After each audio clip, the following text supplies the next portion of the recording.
All right, we are live. Welcome. This is Orion Rising. I am your host, Leonard O'Neill. Good morning, good afternoon, good evening, or good morrow, depending on where in the world you are tuning into this show. Share this out, share this out, share this out. I see some of you are already in the audience. Denise, welcome. Pamela, welcome. You guys are already talking and saying hello to me, right? It's Friday, the Law of One, right? Class number 72 today. Welcome, welcome, welcome. Right? Share this out, share this out. Let me turn off that banner overlay there so you guys can see me. Take my glasses off because I don't need them on right this second. Right, welcome. Running behind a little bit.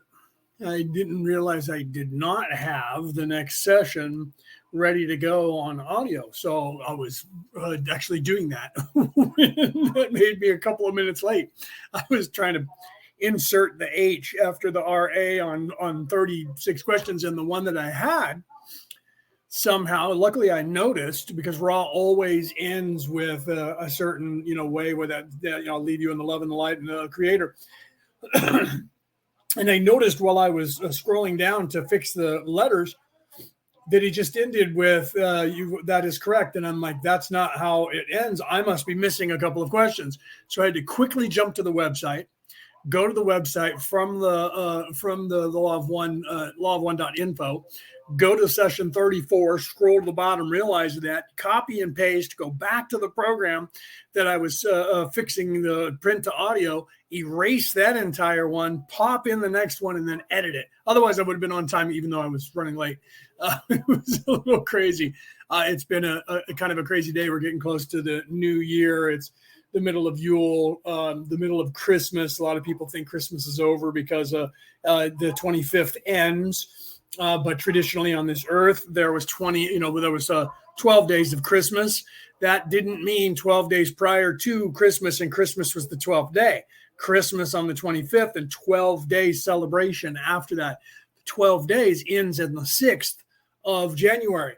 That is the reason why Roman Catholics will keep their Christmas tree up until after the first week in January. Always to after the 6th of January, because that tradition goes back a very, very long time. And in Europe, if you're in the old world in Europe, there's 12 days to Christmas. That's just not a song. That's not just a 12 days of Christmas and blah, blah, blah, blah, blah, and 5 golden rings. And then we take the tree down on the 26th. That's not how it works. That's not the 12 days of Christmas. Wasn't just a song. The song was written because everything back in the old world used to be a long time. If you watch the movie Troy and you see when Hector died, Priam went, or Prime, it depends on how you say the word, went to Achilles and asked for his son's body back so that he could properly bury him. And there was 12 days, 14 days at that time, but 12 traditionally, because he was royalty, it was 14 days of a life celebration and mourning for him. And literally, Achilles said, I promise that nobody will attack you until after the time, which, of course, really pissed off Agamemnon, because Agamemnon wanted to continue the siege and figured, that's a bad idea. If you give them 14 days, they can refortify, and which is what they actually ended up doing anyways. But literally, so if you go back, that was, 4,500 years ago during the Greek wars. Literally, that was the way. So that carried on as the cultures met, but everybody at the time was doing the same thing. The Hebrews, I forgot the name of it. I just watched it. They have a festivity that is the same. It's not one day. And it was around the same time that Christmas, that's why everything was able to be blended. It was around the same time as Christmas, and they had it, and it was more than 11 days. It was 12 days as well. And I forgot the name of it. I was just watching it like yesterday. So literally, but I mean, my tree's still up, but I'm not going to make the 12 days. I'm probably going to take it down tomorrow. I don't know that I'm going to make another week and a half, because it would be literally, about another week, wouldn't it? Because today's the 29th. So 30, 31, and it would be a week from Sunday if I kept it up until the 6th of January, which I may or may not. Normally I do that. My mother usually gets a little annoyed with the Christmas tree being up. What she doesn't know what time it is now. So I may end up leaving it up. But it gets really dried out when you do that. You have a real tree, and then you have a big mess to clean up when you take care of it. So the literally Kwanzaa's going on, Hebrew festival's still going on, which is not what they celebrate when they celebrate with the menorah candle. If I'm saying that right, I can't think of the name of it right in a second. But there's many different holidays, and that's why the Roman Catholic Church tried to encompass all of that to when they were trying to convert everyone. Look, your holiday is the same as our holiday and all of that stuff. Welcome, Cassie. Welcome, Rick. So literally, you have to realize that that's what's still going on. And then, and the Viking holiday, which I posted about again last night, the Viking holiday of Juleblatt, which means it means actually Yule blood. That is a combination of Yule and the Viking hunt, the wild hunt that Odin went on, which was 12 days long. Okay. And at the end of the 12-day wild hunt, then Odin would go back to Valhalla and everything would be secured. So the celebration was still the same celebration. And I don't know where it started in the world. I haven't really researched that to find out who was the first one. Everybody's obsessed always with that. Who's the first one? Which is the oldest scroll? Which is the oldest religion? That must be the real, true religion. Everybody else must be borrowing from that. That's the mindset of people when they're missing the idea of what they're actually trying to tell. There's my brother in real life, just popped into the chat. Jeff, welcome, brother. He must be at work and having a moment to be able to take a break and pop in. Welcome. That's actually my real brother in real life, my younger brother. Ho, ho, ho, Merry ho, ho, right? He said, yo, ho, ho. That's funny. Come holla at your Santa. Where you at? Come holla at your Santa. So, sorry, that's a joke in my family. So anyways, so traditionally there's a 12 days of Christmas and those holidays, not just Christmas, meaning Christ Mass, but 2.7, almost 8 billion people. Almost 3 billion people on this planet consider themselves Christian. Which really, ticks off all the other religions because they all say that Christianity is fake. But then again, every religion says all other religions are fake and theirs is the only one. That's part of the corruption and everybody's wanting to prove that, well, we are the way. And so that goes all the way back to the Mesopotamian scroll, and everybody goes, that must be the true scroll. The truth is, if you look at what scholars say, the Mesopotamians, when they had that scroll, said that was actually based on a Akkadian Greek scroll, which goes back another 1,200 years prior to that. And the Greeks say their scroll was based on an Egyptian scroll, and the Egyptians say it was based on a religion that from a people that are no longer here that's even older than that. So the truth is, when you go back to even the Hermeticus, right, the Corpus Hermeticum, literally that's a Greek translation of the Egyptian, and the Egyptians claim that they got that from an older civilization that is older than even that we believe at this point might go back to the civilization that built Stonehenge and everything else, which is based in modern day Turkey as their 0 point of origin. And that, if that's true, we're going back more than 75,000 years now to that civilization that was there at the time. Okay, so we're already past that 2,000 year time period that they told the world we were only 3,000 years old. They told everybody 50 years ago. And then 20 years ago, they were like, well, we might be 10,000 years old, the human race, but that's pushing it. And then you have guys like Robert Schoch who are saying things like there's a possibility that just the Giza Plateau alone with the Sphinx and the pyramid might be as far older than that, back to approximately 125,000 years to 150,000 years ago. Just that one complex, or the Sphinx and the Giza pyramid, the big one. Just those two alone might be 125,000 years old. And now when we look at Göbekli Tepe and Sacsayhuaman and Stonehenge, and they start actually carbon dating, they've realized those might go back that long too. So the people that influenced all of us in these circuses for different things that go the 12 days, there's that number 12 again, that is influence at this point to scholars, theologians, who my brother's in a theological college, so he'll learn this as he goes, literally shows that it has nothing to do with any of the writings that we have now, because it's more than 75,000 years old. That's when the calamity happened, that global society collapsed. That was before the deluge, before the flood. Okay. And that they lived between 175,000 years ago to 75,000 years. So 100,000 years on this planet, there was this peace and prosperity, it seems. We haven't gotten completely involved in their history yet because we don't know what they were called or any of that. We're just starting to barely discover that in history now. So it looks like that entire nation of people that was global was possibly 100,000 years old, and that 75,000 years ago they ceased to be. And then we had these the beginnings of more, and then with the deluge at about 10,000 years ago, they say 11 to 12,000 years ago, was the destruction of the earth again. And in between those was the destroyer of worlds, which was a meteor. So we have, since that time, 75,000 years ago, we have two more destructions of the world to get this society. But we know that our things that we remember are going back to these ancient religions that could possibly be 100,000 years old. Okay, so 12 days of celebration for deaths and marriages and Christmas is not something that we invented in the last 1,000 years.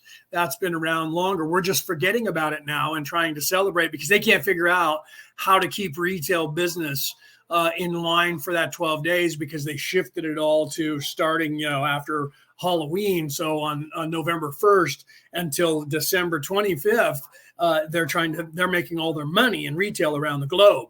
After that, it's New Year's, and then they will all want to go on vacation, just like what we have like now. All the government officials from around the world have been on vacation for the last month, including most of your wherever you are on the planet. Turn on your news and see how many of the people you're used to seeing talking disappeared just before Christmas, and they're on vacation now. They won't be back until January, about 6th to the 8th of January, which is the 12 days of Christmas, while they're on a 12-day hiatus, probably 14 because of the way they do their days off. With the days, they take 10 days off and get 2 or 4 days, regular days off. In between that, that's what I used to do. I would go on vacation and I'd take 5 days, and then I'd get 2 weekends. And so it ended up being 9 or 10 days, depending on how it worked out. But I didn't get paid for 4 of them because they were my normal days off. So they get paid if you're on a salary, it doesn't matter. So literally everything's quiet. News is quiet, and they have all these filler people in there that are the ones that are trying to vie for a spot, so they'll work through the holidays, right? Okay. So Cody, welcome. I see Peter, welcome as well. For those of you who are popping in, say hello to me. Otherwise, I don't know you're here. So we're going to pick up. I backed up a couple of minutes from where we left off last week. They were talking about, at this point, people and wanderers who are in service to others. And literally, I was telling you how that coincides with the knighthood, at least for the Knights of Columbus, but also the Knights of the Realm, which would be the United Kingdom and all the other kingdoms in Europe who had, kings and queens, monarchies. And then they had knights, and part of the creed was to be upright and speak the truth, even if it leads to your death. That also dates back 10,000 to 12,000 years, and quite possibly longer than that. We're not quite sure about that either. And that's one of those things that people are still learning as well. So Raw was talking about people who are in service to others, and especially wanderers coming through, that these people are a little bit more hardened to that. If you look at COVID, for instance, there's a small minority of people around the earth, approximately 17 to 20% of the population, who refused and still refuse to get the jab. Those people, almost all, are of a certain character. And there's a post that people were posting that I forwarded to everybody that was forwarded to me, that I found that someone else I knew posted it and was like, wow, I need to post this. But it was talking about, because it was made, I think, in 2020, for the people who refused to become vaccinated and who stood strong no matter what happened to them. And now in the United States, the government is at the lowest military sign up in history since 1938. And that's when they started the draft to get people in, because nobody was joining the military. And now our military is smaller than it was in 1938. And they're trying to now go back and woo the people they fired who refused to get the shot and ask them to come back because they already have the training and everything that they need. Please come back. And I hope that all of you out there who did not and got fired, tell them, as the English would say, up yours, as an American would say, and they don't come back and they go on with their lives because they proved who they were by firing you, because they were trying to force you into starvation and possibly homelessness if you didn't get their shot, and you still refused and went about your life anyways. And now you've made your way for 2 years, 2.5, almost 3 years since they fired you. Don't go back. Okay. You've already gone through it, and now you have your job. Don't go back to defending this country or any other country around the world until these people who are in charge are no longer in charge. And you should be working at getting these people removed by fixing this narrative at a low city level, state level, wherever you are around the planet, whatever you call that province that you live in. Okay, and change the narrative so that these people who literally were trying to force you to do something against your will, and you fought and you held out, and they tried to ruin your life, take your money, foreclose on your house, put you in jail because you wouldn't get something put into your body that they wanted you have put into their body. You should not go back working for them now. Just saying. Okay, so let's go forward. That's my little toe nip into the religion of evil from the outside perspective, and trying to warn those people who already fought for their rights around the world and refused, which I have not gotten the shot. I will never get the shot. I will get COVID, and if it kills me, I will die. I have gotten COVID quite a few times because it's now it's just a normal cold, and it always was, but now it's nowhere near as stringent as it was when it first came out, because they all devolve. Colds and flu bugs devolve always, just like this one did. That's why they're coming up with that new one that they tried to scare everybody with. Oh, it's hitting only kids. Weird that it just targets kids. Just saying. This one didn't, and they were like, how come this one's not targeting the children as well? I don't know, but it didn't work. And they spent 2.5 years perfecting another. All of a sudden, there's this brand new flu virus that's popping up that only targets kids between the ages of 1 and 17 years of age. And that doesn't now target adults, but they're going to tell you it does. And they're already trying to drum up the scariness about that. Triple pandemic. Pretty soon we're going to have a 100 pandemic, 100 combination of evil diseases all at once to one. They've all morphed into this thing that's going to just kill you in a day. Quick, come over here and let us put some stuff into your body that you don't want. Okay, so let's move on from there. Sharon, welcome.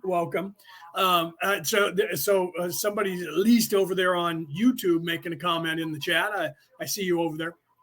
Okay, so literally that's what we were talking about, that this question and answer on this session. Literally, Raw was just talking about wanderers who literally are unwavering. And people ask me all the time, how do I know if I'm a wanderer?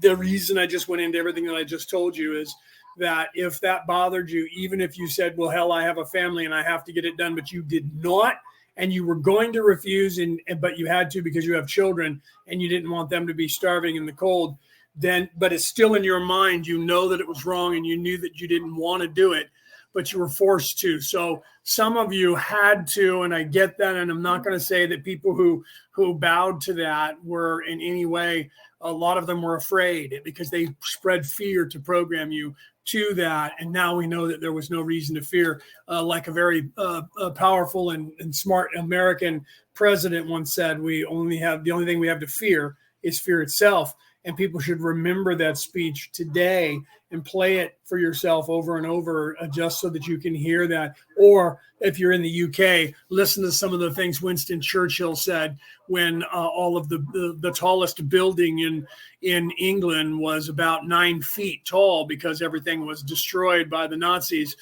And Winston Churchill held on and gave some really, really good speeches about not surrendering and not giving in to tyranny.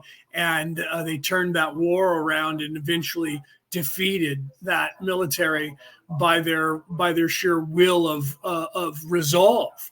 So those of you around the world, wherever you are in whatever country, you know that you guys are always prided by your resolve in just about every country because you're a human being. So remember that resolve no matter what happens and no matter what they throw at you. This is what Ra was talking about. You should remember that resolve and stand up. I mean, remember the story of like the 48 Ronin and what they went through and what they did. They made into a movie with Clive Owen. That was a really good movie, and it was very close to the true story of what happened there. If you ever read that Japanese saga, which was based on a true story. Okay.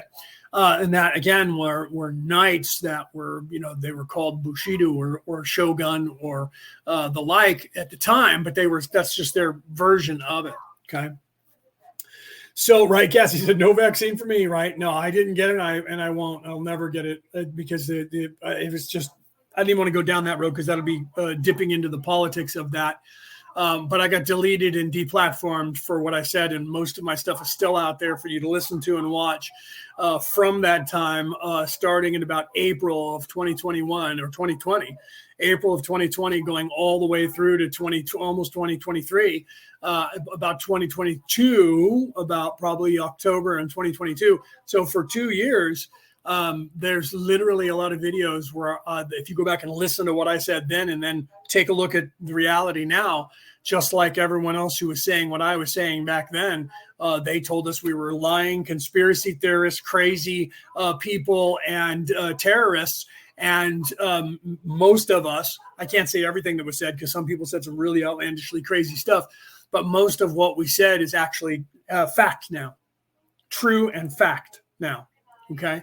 But we were stifled, deleted for saying it. And now they can't deny it, but they've never apologized. And they've never said, yeah, you guys were right. They still are just like, and then everything you're saying now is a lie and made up and you guys are crazy. And I'm like, you mean like I was during that time? And now it's actual fact. So the stuff that I'm saying now is crazier and I've gone nuts. And now I'm saying crazy stuff. We'll wait and let history figure that out. Okay. So let's continue with, and I'm going to do a sound check here. So let me know, guys, if you guys can hear it okay. And if not, I'll turn it up so you guys can hear it better. We'll do a sound check. And I apologize for anybody that I have offended, but you're already gone because if I've already triggered you, you've already thought I was crazy and left. So, but I will apologize to the universe for triggering some of the lower vibrational people that might have gotten triggered and saw me as an enemy because I was talking in a way that they must have realized and thought for sure I must be their enemy, whatever side of that evil religion that they follow. Okay, let's continue. Let's start, I should say, and let me know if you guys can hear it okay. 33.10 Questioner. I will ask you if you are familiar with the motion picture called The Ninth Configuration. Are you familiar with this? Ra, I am Ra. We scan your mind complex and see this configuration called the Ninth Configuration. 33.11 Questioner. This motion picture brought out this point of which we have been talking. And the entity, the kernel, had to make a decision at that point. I was just wondering, with respect to polarity, his polarization. He could have either knuckled under, you might say, to the negative forces, but he chose to defend his friend instead. Okay, I wanted to pause it there because this is continuing what we're talking about, but I wanted to address some of the things you guys were saying in the chat. Yeah, right. Well, first of all, thank you for those of you who said it sounds good. But yeah, they were forcing people to, you guys are telling some of the stories, Pamela telling some of the stories of threatening this guy, telling the stepson if he didn't get the jab, he would lose his job, and he had 5 kids to feed. So the doctor told me to not get it. There are pathogens that will trigger your medical conditions twice as bad. See, so some doctors were being honest, and they got a lot of scrutiny as well. And some of them lost their jobs, and some of them were silenced and things like that, and threatened as well. And Cody said, yeah, I remember that people were turning their backs on us for not getting it. But I'm thankful that I protected my kids. Yeah, I agree with you. I mean, that was, literally the same thing. People would look at me. That's like I didn't wear a mask either. I was like, that you're not doing anything with that. That I'm literally a chemist and had to go to school for that and learn chemistry. And I worked with all the chemicals that could blow things up and kill you and poison you if they mixed together. Literally, that would turn into mustard gas and volatile things that if you had dropped one drop of water the wrong way would blow up a whole fucking building. Not a joke. So I knew the things that I had to wear and the respirators that I had to wear. And I know what I'm supposed to know from my schooling, what masks work and what don't, and how they work and how they don't. And that mask that they have you put on that the doctors wear on television all the time is only a spit guard so someone's saliva and blood doesn't squirt in your mouth. It does not. You can look this up. Does not. Don't look it up on Google. Look it up on a different search engine. But it does not filter out any particulates in the air that have to do with the flu, the cold, or any strain of bacteria, including any gases. It literally is there like a tampon to soak up blood, urine, and saliva, or anything else that might ooze out of a human body while you're working on it, and also keep you from sneezing or spitting into the person's body that you're cutting open to work on. So it's not there to protect you like they used to tell people back in the 1930s and 40s, especially. Here, put on this rubber suit and you'll be protected from the radiation, which was a complete lie. Now everybody has any brains at all will say, how does radiation not penetrate that rubber? Right? But back then they'd have you put on literally a rain jacket, raincoat, and some rubber gloves, and they would tell you you'd be fine. That was an absolute lie. It did zero for you for protection. Zero. It just made you feel good and thought that what you were doing wasn't going to kill you. And you would go out there and you would start getting sick if you were out there for too long, and then you would die anyway from radiation sickness afterwards. They knew that when they told people to go and do that, like the Russians during Chernobyl. Go out there and pick up as much as you can, as fast as you can. And they were like, you can't be any longer than 15 minutes or 10 minutes, because they knew you would fall over dead in 30. Okay. And that if you stayed out there, you'd fall over dead in 20. But even when you came back, you were going to die. And by the time the next guy came back, you were already dead. And it was too late. The next guy came back, he was going to die too. And they would send people out to go and dump everything in until they could cover it up and make it inert. Okay. So let's continue, because some people are now going to go, what does this have to do with what we're hearing about? You'll hear that right now as we continue, that it has to do with character and whether or not you will actually stand up for what's right, and those people who came here to help and the ones that are actually starting to wake up. You ascend to the knowledge of what's going on in the universe, and it changes your personality. It changes the food you eat. It changes the music you listen to, the books you read, the television you watch, the movies you watch, whatever. All of that changes. You actually start becoming a different person. You start becoming an adult, not a child. And adults don't do certain things that they look at and go, "What? That's a lie. I'm not doing that." Children will go, "Oh, okay, I'll do that," or they get afraid, and they'll do it because they're afraid, because they threaten your life. Anybody that threatens you in some way to get you to do something, pretty much you need to realize 100% of the time you shouldn't be doing what they're telling you to do. They know it too. That's why they feel they have to threaten you to get you to do it, whatever it is. If you don't do that, that's because you shouldn't be doing what they're trying to tell you to do, unless it's your kid and you're going to brush your teeth and the kid decides to go, no, you need to brush your teeth. You see what I'm saying? But if somebody's doing something that you believe can harm you and they're telling you, you need to do this, well, wait a minute, that can harm you. No, don't you worry about it. You're not going to get harmed. Trust me. You start hearing that, run the other direction. Tell them, you go do it then. You do it and I'll sit here and watch you. And when you come back, if you're still alive and you're fine, then I'll go do it. And watch how quickly that's why they have a ranking system in militaries, so they can tell you you're going to go to jail, or they can shoot you because you're not doing what them tell you. That should tell you something about that society as well. All right, let's continue here. Is it possible for you to estimate which is more positively polarizing, to defend the positively oriented entity, or to allow the suppression by the negatively oriented entities? Can you answer this even? Ra, I am Ra. This question takes in the scope of fourth density as well as your own, and its answer may best be seen by the action of the entity called Jehoshua, which you call Jesus. This entity was to be defended by its friends. The entity reminded its friends to put away the sword. This entity then delivered itself to be put to the physical death. The impulse to protect the loved other self is one which persists through the fourth density, a density abounding in compassion. More than this we cannot and need not say. 33.12 Questioner, thank you. As we near the end of this master cycle, there may be an increasing amount of catalyst for entities. I am wondering if, as the planetary vibrations mismatch somewhat with the fourth density vibrations and catalyst is increased, if this will create a slight amount of more polarization, thereby getting a slightly greater positive harvest because of this catalyst, and in the same way create a more negative polarization and then get a slight amount more negative harvest by this mechanism of transition that is, unfortunately, somewhat more catalytic than it would be if the planet had reached a higher state of consciousness. Does this happen? Ra, I am Ra. The question must be answered in two parts.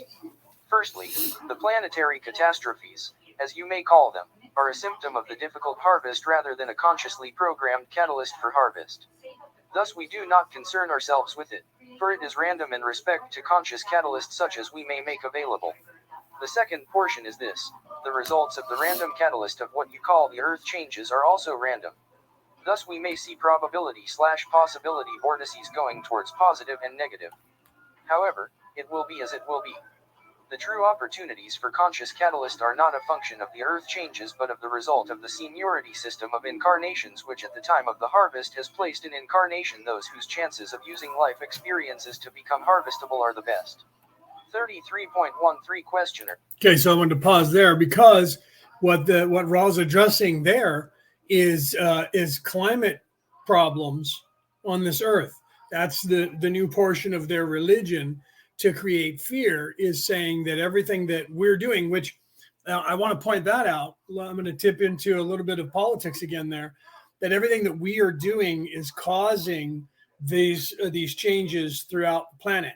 Okay. And they're not. Things that happen on this planet are happening because of the climate changes of the planet and its evolution itself, in and of itself, and it doesn't have anything to do with us in the physical driving a car or doing something. But now let's pretend that it does. Okay. Let's pretend that what they're saying about climate is 100% true. Who has benefited in the last 100 years exclusively from all of the things that they're claiming that we are doing that is destroying the earth? Who owns every single company around the planet that is causing and has caused for the last 100 years alone? Let's go back 120 years, 130 years. Okay. Who? The very people who are all of the money, that 1% of the population, are the ones who own the companies who are drilling the oil, cooking the oil and putting it into the atmosphere to make gasoline and different fuels and weapons of mass destruction and all of this, that they're telling us that we have to change our ways. Why is that? Think about this. The very progressive people in your country are saying we need to do away with fossil fuels.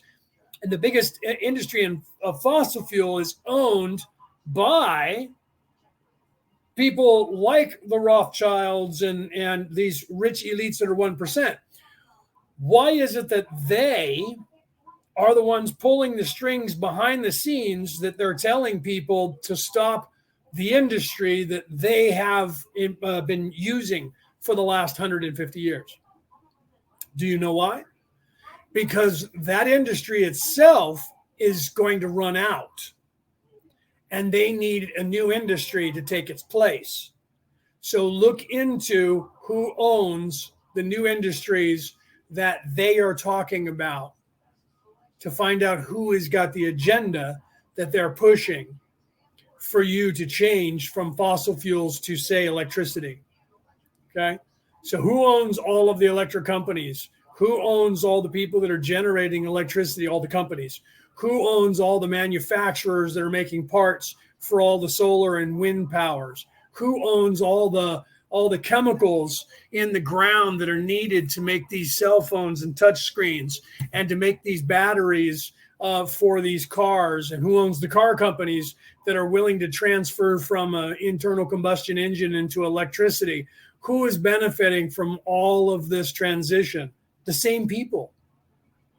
But you're not paying attention to that. So you think it's somebody new. So therefore, we're sticking it to the rich people by making them pay their fair share, and we're getting rid of that.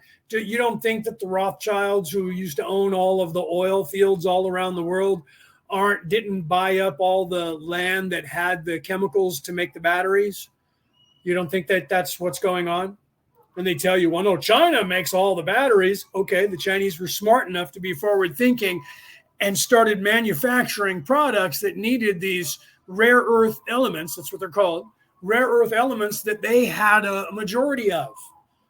And they made everybody dependent on that. So you have these same progressives that are either, and this is why I'm bringing this up, they're either working for the Chinese Communist Party, who owns all of those rare earth materials, to get rid of the fossil fuel industry, which is the old guard, or all of that is a lie and they have you believing that. Either way, you need to pay attention that it's still the rich and the elite. So either there's a transfer of power that is attempted, which is what all of the media around the world keeps claiming, that look out for China, they're trying to transfer power to them. They tell you who they are. So there's civil wars going on, just like it was between the Habsburgs and the Hohenzollerns that started World War I and World War II. Okay. So you have evil people who are trying to kill each other off. So if it's true that the Chinese are independent and they're going against the cabal that is running the world that came out of Europe and Italy, they came out of the Middle East before that. If that's the truism, what's happening, this is just the evolution of one evil empire taking out another evil empire so they can be in total control.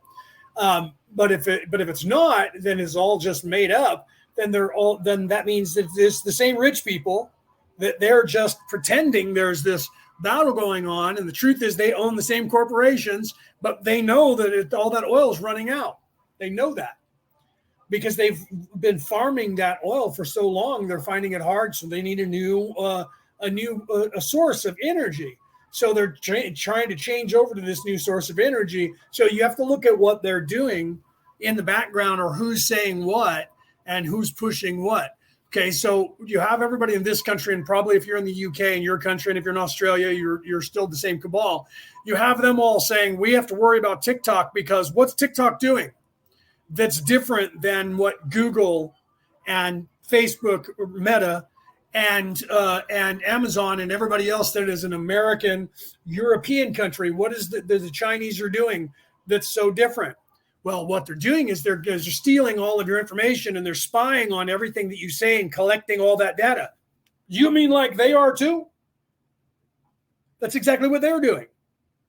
So the difference between TikTok and Meta, Google, Instagram, Twitter, any of these other countries' apps is that means the people that are doing that are the ones they own and already control. So all that information is going to them and it's selling to their advertisements. But there's this one outlier that owns TikTok well, now they're stealing all your secrets and your private information and getting information on. That's what they're doing. That is what they're doing. Do you see? So you have to see that there's lines that are being drawn between these two factions, right? I don't care about either one of those factions or anything, but you have to be aware that that's either fake and they're trying to get you to look at the Chinese, or the Chinese are actually doing that. But the Chinese aren't doing anything different than Google is doing, except they're not giving the information to Google. Okay. So that means that the Chinese are stealing the information and they're keeping it for themselves to get everybody hooked on things, and they're not selling it to those people. They're selling it to their competitors, and they're not giving it to the cabal. Do you see? That's the only difference between what TikTok is doing and what Instagram is doing, or Google, or Amazon, or Twitter, or any of those other companies that they claim are American. So when they claim that, that means they're Indo-European and they control them. And it's okay for them to steal the same information and use that same information, but those guys over there are doing it, and that's a security risk to the whole world. It's no different. It's just a different group of people. You have to realize that. Okay. So I think there is some infighting going on, and it's a power struggle of what's going to happen. And I think there's people in every country that is on the payroll of the Chinese Communist Party, and you can tell the difference by how they talk about them. They're either those people are evil and they're all about trying to steal our information, and that's a security risk, or they're like, hey, you know what, they're fine. And some would say that about me because I'm saying they're not doing any different. I'm not, I don't follow the religion. I follow the religion. I'm not part of that evil religion. Okay. So I'm telling you what I see. There is no difference between the Chinese Communist Party and the cabal that is running all the other apps. The difference is it's not the same people, apparently, because they're fighting against each other for supremacy over our information. Or all of that's made up and it's a lie, and that is just a red herring, so to speak, to keep you to not see what they're actually doing with AI and behind the scenes. Okay, so that can get really paranoid is my point. My point is, instead of getting really paranoid about that, just watch them and see what they're doing and what they're up to. They're telling you what they're up to. They're telling you who they are, and they're telling you what they're up to. You have to decide what is best for the world, and that means that entire system needs to come down. The entire system needs to change. And that is what they fear more than anything else on this earth, because they have set up the world that way for their benefit and not ours. And this is what Raw's talking about. Some of you out there know what I'm saying instinctively, and it has nothing to do with politics and the separation of so-called church and so-called state, because they're both just religions. One's evil and the other one's not.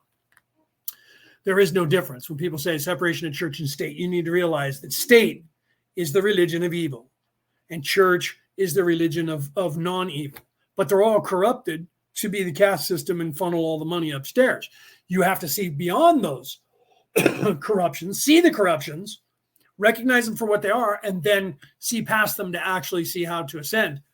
And that's the only way, but you have to control those people. You have to stop them. You can't do it from the top down. They've already embedded themselves. You have to do it from the bottom up. So we have to change the narrative. And this is what Raw's talking about.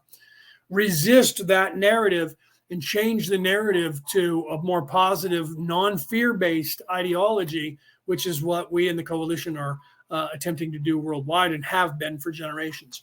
And now we're coming way up into the forefront to tell you about it, where before we would hide in the background and not say anything to you about it and just start making little changes. And now we're just saying it out loud, okay? Okay, here's Steve with a question. I like questions, Steve. So welcome, by the way. It says Steve's skill kicking records. Is that what it says? Steve's still kicking records, right? Okay, that's it. That's a good title. And he says, if we were to make contact with other worlds and find that they were racist, what would we do? It depends on who you are. That's a very good question. It depends on who you are. If you are living in the flesh in 3D, you will immediately become either offended by them or go to war with them, because you're living in third dimension. So you'll become afraid of them, or you'll figure out that you can dominate them, and you would want to go there and kill them and take them as slaves. And in the name of racism, we have to go and stop those people who we have to be racist against them and go and get them and stop them. That is the mindset of people that live in the, what they called the flesh. Back in the old tomes. If you're living in 3D and you're in service to self, you will immediately always turn to war, aggression, anger, fear when dealing with anyone. And if they're not from where you're from, then they are to be feared, because you just know the only reason they're coming here is to take over and either eat you or make you their slave, because that's what you would do if you were going there. That's your only motivation to be going there. So on the other hand, Steve, on the other hand, if you're in service to others, you would realize, if you're awake enough, that if they are a three-dimensional planet, they are going to have the same dynamic as we do here. It's not going to be anything different. They are going to be just like we are, only they're going to live over there. No different than when Europe first found the Americas. No different than when the Vikings went to England and found the English. Look, they're living with the same dynamic of greed, hunger, pillaging, raping, murdering caste system that we have back home. That's weird because we have never met them before yet. They are that way. Who cares? Kill them. Take what you want and go back home. Rape the women, by the way, while we're there. Okay. So that is the perpetuation of third dimensional life when you're living in a place. And the only thing that will change in a place of the baby soul, where you're for the first time self-aware. And because of the laws that govern, you have to choose when you're growing up and learning to either be in service to self or in service to others. And then the dynamic is that way. So the thing will change on that planet if we go to another planet outside of our solar system, excuse me, to a new solar system, will be the percentage. The only thing that will change is the physics and the percentage of good versus evil on the planet, because every ecosystem is its own ecosystem. Here, 14% of the population is in service to self or evil, and the 86% of the population is in service to others or good. You could go there and it could be the other way around, and it could be anywhere in between, because each individual sphere, each individual planetary complex, hive mind complex or spirit body complex totality of the logos, every logos is going to be its own dynamic that all of the people there agree to. So you could go to that planet and it could be like, if you ever watched the Star Trek series, they had that one series where they went to the alternate universe, and I forgot what it was called now. Mirror, Mirror was the name of the episode. And they went to the alternate universe, and evil was in charge. 86% of evil people in service to self, but it was all, the same people, and Spock and Kirk and all of them. But now they were like the Klingons were in this universe, and they were marauders and rapers and pillagers, and they were assassinating each other to take power and all of that. They also did that in the new Star Wars television series that came out a few years ago, where that girl was the assassin, and she was going to go to prison in the beginning, and then she ended up on the crew. And then she finds out that the captain was from an alternate universe and he was evil. They used that same storyline from Mirror, Mirror in that alternate reality for that entire series. And if you were a Star Trek fan, you knew that just by watching it. If you were not a Trekkie like me, but I also love Star Wars, I don't choose. Everyone's like, you got to pick blue or green. You got to be Democrat or Republican. You got to be, you got to be Star Trek or Star Wars. I'm like, why not both? Get out of here with I have to have a war and a choice. That's low vibrational. It's either me or you. You're for us or against us fighting, and why is it that people can't be fans of Superman and Batman? Because they're both owned by the same company, and they don't care whether, as long as you're buying their product. But they didn't care and let you fight over it, because that just made people pick and then buy the product. So if you're in service, back on point, to others, you're going to look at that dynamic if you're awake enough, and you're going to say, okay, well, they have prejudice. Well, if you're being honest and you're like, well, they're racist, you're going to have to look around here and go, so are we. So are we. So why are they so different from us? The dynamic of good to evil ratio is the only way that you can say whether they're better people or worse people than we are. Do they still have open racism? And if they do, what is their development? If their development is in any way less than ours and our technology is better than ours, our evil people are going to go there and imprison them and enslave them. Okay, they're going to bring them back here, and we have to show them, we have to prove to them. So we're going to give them a taste of their own medicine. So in the name of slavery and racism, we're going to imprison them now so they know what it's like and make them our slaves. That's how they'll justify it. That's what would happen. So truly, we can't answer that question. That's why it's a great question, Steve. We truly can't answer that question because it depends on who the liaison is that discovers them. And right now on this planet, 1% of the population owns it and thinks they own it and believes they own it. And that 1% is in service to self. So if currently we discovered another planet and we're able to go there without them finding out about it, and we observed them and found out they were racist, the very first thing this politics on this planet would do would be to figure out how to, well, what's their technology? Are they a threat to us? If they find out about us, are they going to come here? Because they judge them how we are. We judge the world and see the world how we are, not how it truly is. So what would I do if I'm the people that are in charge right now? I would fear them in case they had better technology than us, and they're going to come and make us their slave. So the first thing I'm going to do is go there and make them my slave. So they can't do that. It's going to be rare that they're going to go secretly there and try to make deals, because the only way you can deal from the mind of fear and in service to self is out of fear. So you would have to have something that they would have to be afraid of you, so you can go look to that and look to, I won't blow you up or make you my slave if you start paying me a tithing. And that's what they've done around the world. Same thing. So it's a great question, because the answer is fluid, just like the future is.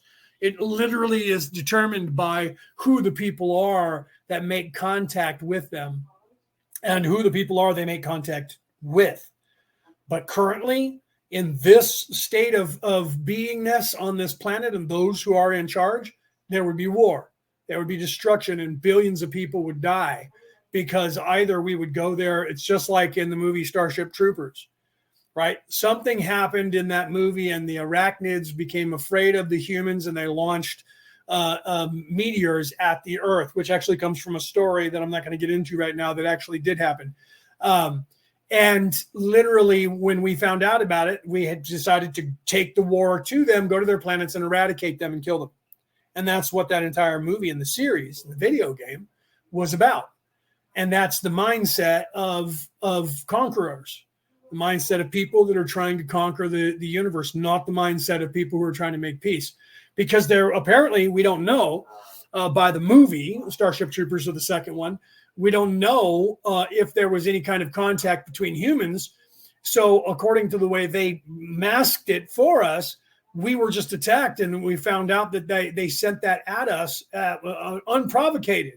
Well, if you look at the story in Star Trek, the series that what's his name? I can't think of his name right now. He played. It was a prequel, and it was when the humans first got warp capability in the very beginning of Starfleet, and I can't think of his name right now who played the part, but they went out into the universe, and one of the biggest storylines on season 2, I think, going into season 3, was a timeline of this temporal war, and that was the beginning of that being in sci-fi again, because the Time Lords in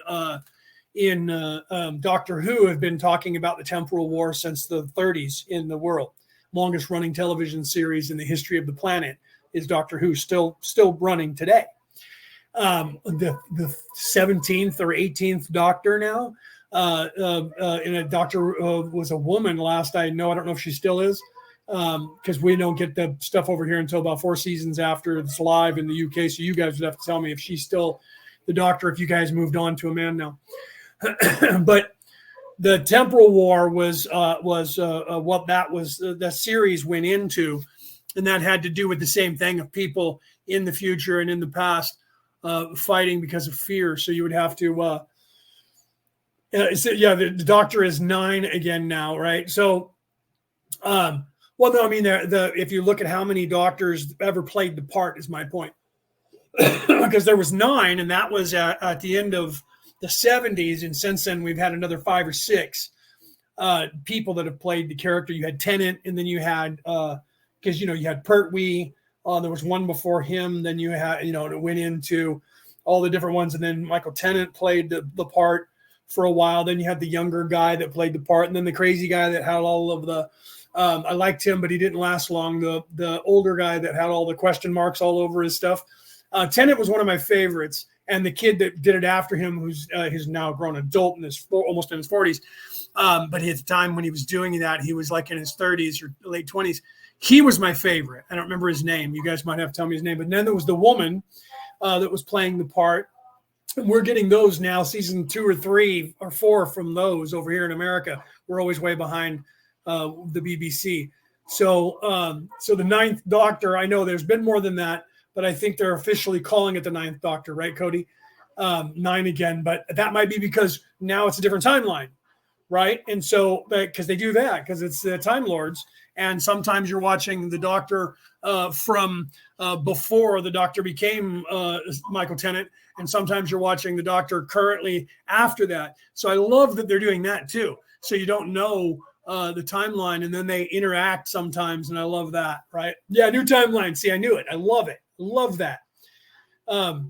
So it is Donna again. Okay, so it is still Donna. That's good. I like her. Very refreshing, very good actor. I know I'm getting into some of you are like, what is he talking about? If you've never seen Doctor Who in your entire life, it is very campy, done in the style of low budget.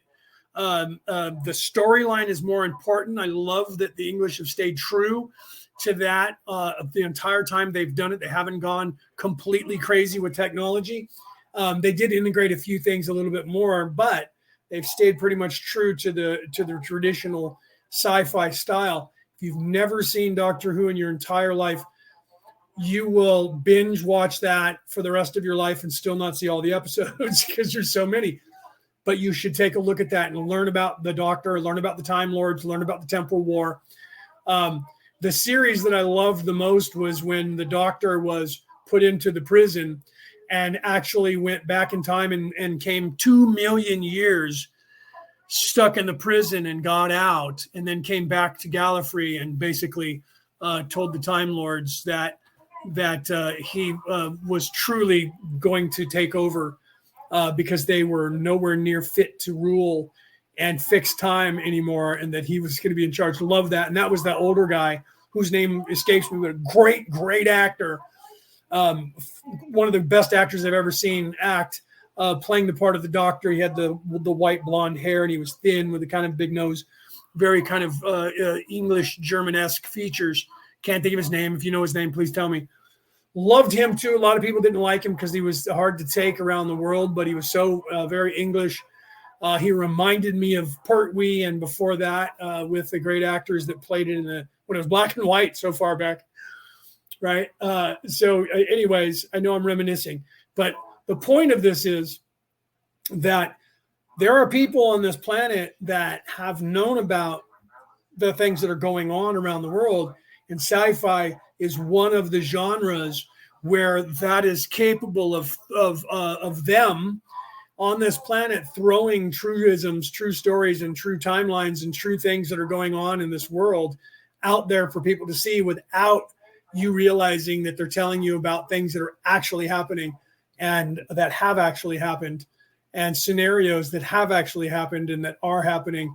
And they tell them to you from a standpoint of, like, say, the Matrix movies, and that the Matrix movies are underlining message in there, not that you're stuck in a box somewhere and there's a robot using you as fuel, because that part is true, but not true. That part is true in that there are a group of people on this earth that are taking your energy, of the fear energy that you give off, and they actually imbibe that energy like food, and they're energy vampires, but not robots, having your body stuck in a box with goo, and that they're taking your body energy to run the robots. But it's very similar. So they were trying to tell you about the Draco, which are in fact lizard-like people that live in the earth that are doing that to us, that keep us dumb and stupid and don't know what's going on and living in fear. And they actually, that energy feeds them, and they gain energy from it. They don't subsist only on it, but that energy is what adrenochrome translates to in humans when you shoot it into them. And I know that all that may sound crazy and insane to some of you, but it's actually true. So the Matrix, in many senses, parabolically, is true, but morphed into something to get past censors. But the concept of what's happening, that our energy is being siphoned off of us, and that somebody is using it to their advantage, is 100% true. There's very people that think they own this planet are doing that to you because you're easily swayed and controlled when you're living in fear. So they're doing the same thing. And the truth is they're keeping everybody in that state of fear so that they can, in fact, get you to believe certain things easily and be led in certain ways easily. Pardon me. Okay, so I'm going to go ahead and play and then look at what you guys are saying in the chat. So I know, Steve, you probably were expecting a yes or no to that, right? It's just like when somebody went after, what's her name? The woman here in the United States is running for president right now. And somebody asked her about what the Civil War in the United States was about. And because she didn't, the first thing she said wasn't 100% it was about racism. Then the media blasted her, even though she talked about that. She was being honest about it because the truth was not just about racism, but it was about racism. But everybody believes, those same people who believe it was about racism believe that Abraham Lincoln only freed the slaves because of pressure, and he had to. That tells you that you don't know anything about history, because Abraham Lincoln was an abolitionist. The political party that was the abolition party, that means that they were to abolish slavery. They literally started a political party to abolish slavery, and Abraham Lincoln was in that party. And when he went to run for the presidency of the United States, the Democrats who were in the South trying to stop him actually removed him from 12 states on the ballot, which is exactly what they're trying to do to Donald Trump right now. Removed him from 12 states and made it illegal for an abolitionist to run in all the states in the South. So he changed parties and became a Republican and took that nomination. The Republicans were trying to also, most of them, trying to free the slaves. So they went along with the abolitionist and brought him on board. And then he was able to be on the ballot. And then they removed him from the same 12 states anyways. But then the people of the United States, the majority of the people of the United States voted for Abraham Lincoln because he was going to free the slaves, to make a proclamation to free the slaves, and the rest of the government would fall in line with him. But it did have to do with, and this is the idea that they try to tell you when they're trying to be politically correct, is that it had to do with right and wrong and people not liking a certain group of people telling them what to do. Because the people in the North were trying to tell the people in the South that slavery could no longer be in any other country that became part of the United States and joined the Union. And that was what it was all about. So it was about slavery. So don't get me wrong. But she didn't say those words the way they wanted her to say the words. So they attacked her, even though she was describing the actual argument that they brought, and then saying, yes, we all know, and they cut that part out. We all know it was about slavery, but that's not the first thing she said. She said, we all know it's about slavery. But that was like the second or third sentence in, and they chopped out that word, that portion of what she said, and only showed what she said prior to that and what she said after that to make her look bad, because she didn't immediately say. And had she immediately said the first part, we know it was about slavery, but it was also about, they would have cut out that first part and then played what she said, whatever she said after that, and still attacked her. Because that was the entire idea, was trying to get her to say anything that they could attack her on and call her a racist, right? So that's just the modus operandi of that evil religion. And you need to realize that when you look at what's going on. Whatever they tell you is a soundbite. If you don't watch it live, then what you're getting is an agenda on either side. That's all you're getting is programmed. That's why they call it programming. You're getting the narrative from their spin, unless you actually see it live. So whenever somebody says, this is what so-and-so said, and just now, right? The one thing that they do mostly to let you know is there's that little flash of light when they make an edit, right? So they do that so that you don't just see the edit. And most people, when they see that flash of light, don't notice it. That means they cut something out there. They changed from while the person was talking to another place, and there was something in between, and they didn't want you to know that, and they took that out and shifted it over. So you need to pay attention to that, even if there's not a little flash of light, and you realize, wait a minute, that didn't naturally line up, and I could tell there was a cut there. That means they took something out that they didn't want you to hear him say, him or her. Well, it had nothing to do with what we were showing you, right? Because they're painting a narrative for you to make you think a certain way. You need to realize that. Then what you need to do is go, okay, what did they take out? Then you go over to the opposing point of view, and all you have to do is watch the first 15 minutes or the bottom 15 minutes of the hour. You'll get the same thing, and then see what their message is, and know that both of those messages are a lie. Take those messages like you would two children if you have children, what one sibling says and what the other one says, and then you see what has in common and what's in common, or you go onto some platform where you can watch the actual words that person said live, unedited. And when you see that, that's when you get the true story of what's going on. Okay. But most people don't do that, and they know you're not going to. Why? Because they have you realize, they have you just focused on what they say, and you become addicted to it, and you believe that what they're telling you is true. And because they tell you that, and none of it's true. It's all a lie. And all of it is a fake narrative that they're making up anyway to keep you focused on fighting over who's on one side or the other, when the truth is they're both on the same side behind the scenes. And they're just divvying up shit to keep you thinking there's a fight that you have to fight one way or the other to keep you at odds with each other. That's what was in that little suitcase and the control of your pineal gland that the Anunnaki have, is that they're not giving you knowledge. They're controlling the knowledge that you're getting. And all the plans are in that little handbag that they're carrying and in their waist. That is all of that information that is going on. This is what Ra is talking about, warning throughout all 106 sessions about this modus operandi. And right here, Ra is focusing on people who are able to see that and telling you that there are those of you out there who are able to see those things for what they truly are and stand up to that, even if it might end up making you die. And those people who choose to be that way are people who are awake enough to know that they should do that. And that's what we're talking about here. So let's continue. Is this seniority system also used for the service to self side for becoming harvestable on that side? Ra, I am Ra. This is correct. You may ask one more full question at this time. 33.14 questioner. Okay. What I would like for you to do is list all the major mechanisms designed to provide catalytic experience that do not include interaction with other self. That's the first part of the question I'll ask. Ra, I am Ra. We grasped from this question that you realize that the primary mechanism for catalytic experience in third density is other self. The list of other catalytic influences: firstly, the creator's universe; secondly, the self. 33.15 questioner, can you list any subheadings under the self that would, or ways that the self is acted on catalytically to produce experience? Ra, I am Ra. Firstly, the self unmanifested. Secondly, the self in relation to the societal self created by self and other self. Thirdly, the interaction between self and the gadgets, toys, and amusements of the self, other self-invention. Fourthly, the self-relationship with those attributes which you may call war and rumors of war.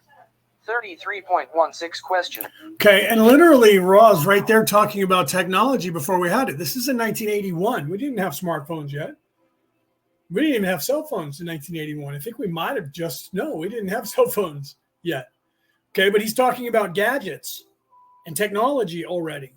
This is 10 years before we were just in the 80s, starting with personal computers, because I remember when I was a teenager, I was working with the Commodore 64 before it was out on the market, because a buddy of mine's father worked for AT&T. So he got to bring a computer home because he worked from home. So I was able to start playing with the computer. Okay. So in 1981, this didn't even exist yet. We didn't even have an Apple computer. We had nothing. Windows started in 1994. Windows 95, 6, and 7 were the first Windows. Macintosh was 1994 and above. This is 1981, 10 years prior, 12 years, 14 years prior to the advent. We were still using reel-to-reel tape in NASA to run the computers. Okay, there was no computer programming yet. There was no DOS. DOS didn't come into being. Most of you don't even know what DOS is. DOS is the program that runs Windows. The DOS programming was not invented until 1987 and was not picked up until 1990. Okay, so literally, Ra's already talking about gadgets and technology before there was gadgets and technology. So that's because Ra's talking to a futuristic people that are 40 years past, almost 50 years past, talking to us now. That are 50 years in the future and using words that Dawn was not quite getting, and thinking gadgets meant telephones and television back then, because that's what it meant, right? It didn't mean anything wireless. It didn't mean anything that we have now. None of it. You got your news from the 5 o'clock, 6 o'clock news on the television, or you read a newspaper, or you listening to the radio. Okay, that was technology. That was the greatest technology in the history of the human species until 1994. Right? And that's why I talk about AI, the revolution of the devil, is just now moved into AI. And they're already calling it, we have been calling it the AI God since AI started coming into play. We've been already talking about that they're going to be calling it, that's going to be their God now, that they're going to try and use that to control the world. And that's what they're doing. Okay, let's continue. I was thinking possibly the catalyst of physical pain. How does this? Does this go under this heading? Ra, I am Ra. This is correct, it going under the heading of the unmanifested self, that is, the self which does not need other self in order to manifest or act. 33.17 Questioner, do we have enough time left to ask the second part of this question, which is to list all major mechanisms designed to provide the catalyst that include action with other self? Do we have enough time for that? Ra, I am Ra. You have much time for this, for we may express this list in one of two ways. We could speak infinitely, or we could simply state that any interaction betwixt self and other self has whatever potential for catalyst that there exists in the potential difference between self and other self, this moderated and undergirded by the constant fact of the creator as self and as other self. You may ask to this question further if you wish specific information. 33.18 Questioner, I believe that is sufficient for the time being. Ra, I am Ra. Do you have a brief query or two before we close this working? 33.19 Questioner, just a minute. I don't think that anything I could ask at this time would be brief enough. Just a minute. Sounds of papers being handled. Yes, there's one question. Is there any difference in violet ray activity or brightness between entities who are at the entrance level to fourth density positive and negative? Ra, I am Ra. This is correct. The violet ray of the positive fourth density will be tinged with the green, blue, indigo triad of energies. This tinge may be seen as a portion of a rainbow or prism, as you know it, the rays being quite distinct. The violet ray of fourth density negative has in its aura, shall we say, the tinge of red, orange, yellow, these three rays being mudded rather than distinct. 33. Okay, so those of you who have the ability to see auras, you will notice that, and you should. Okay, so think about what Ra just said. So for those people that are moving into the fourth, into the violet ray, that are positive entities, because what happens is when you move into the fourth dimension, the fourth density, you can't hide anymore because people can see that color. So if you're in service to self, the violet ray is going to be mixed with the green ray, right, and above, and the indigo ray. So it's going to be those three colors mixed together. If you are in service to self and you are ascending to the fourth dimension, it's going to be mixed with the base red ray, orange ray, and yellow rays. Do you see? So you're going to have the bottom part more prevalent, and you're going to see those colors, or you're going to have the top three. This is why I talk about the separation between the top three and the bottom three, and the heart chakra being in the center as a 0 point.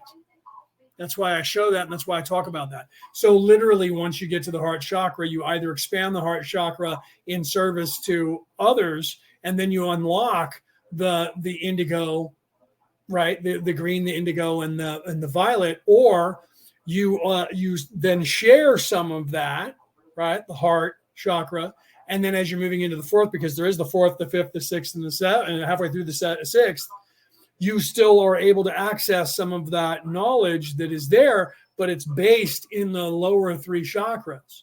So that is what you're going to see as their aura is going to be a blend of the bottom three, and the other people aren't going to have the red, the yellow, and the orange mixed into the violet at all. You're going to then have green, indigo, violet, and above. Do you see? So you instinctively catch on to that if you don't see actual auras. Okay. And that's what your instincts are like. That guy creeps me out. That woman creeps me out. They seem to be evil. You think that, and sometimes you make up in your mind, well, they're not all bad. So, maybe my instincts are off and I'm not, well, I shouldn't be worried until you learn that. Then you immediately, once you learn the difference between people that are in service to self and people that are in service to others, you quickly don't trust anyone that you think is in service to self. And what they're trying to do is get you to be in so much fear that you think everyone is in service to self, because that's how they can hide. That's the only way they can truly hide, is to convince everybody that everybody's evil, and which is what they're trying to do now with words, as well as sowing more fear with everything. The more you're in fear, the more they tell you that equity means equality, and why and how that works. It works because the first assumption that you don't know that they're making for you is that everyone's evil and won't do the right thing. And you have to believe that. Otherwise, you will say to them, no, you don't get total control over all of us, because I believe that everybody will make the right choice, except for 14% of the population. 100% of the time, 14% of this population of this earth will always make decisions regarding themselves first and everyone else last, because they are, in fact, evil. Whether they're hiding from you or telling you they're your best friend or that they love you, doesn't change the fact that they are always about themselves. And if you're listening to me out there, I'm sure this is hurting if you are. If you're in service to self, you know you are. And when I say these things, you're like, fuck that guy. He doesn't know what he's talking about, that guy. Because you can't have anyone knowing what I'm telling you. You can't have anyone believing that, because you can't hide. You can't hide in plain sight if people can see you. So you have to have something that masks you. And what that is they have learned that is fear. What that is fear. Fear, that's why I said that a couple of times to make sure I said that clear. Fear is the mind killer. Oh, that comes from Frank Herbert in the Dune saga with Paul Atreides. In fact, in the book, it was his mother, but in the first movie, it was Paul that said it. It was his mom that was saying it outside the room in the book, which they did in the one where Jason Momoa was in there and played Gurney. That was far too close to the book, and I hope they make the second book.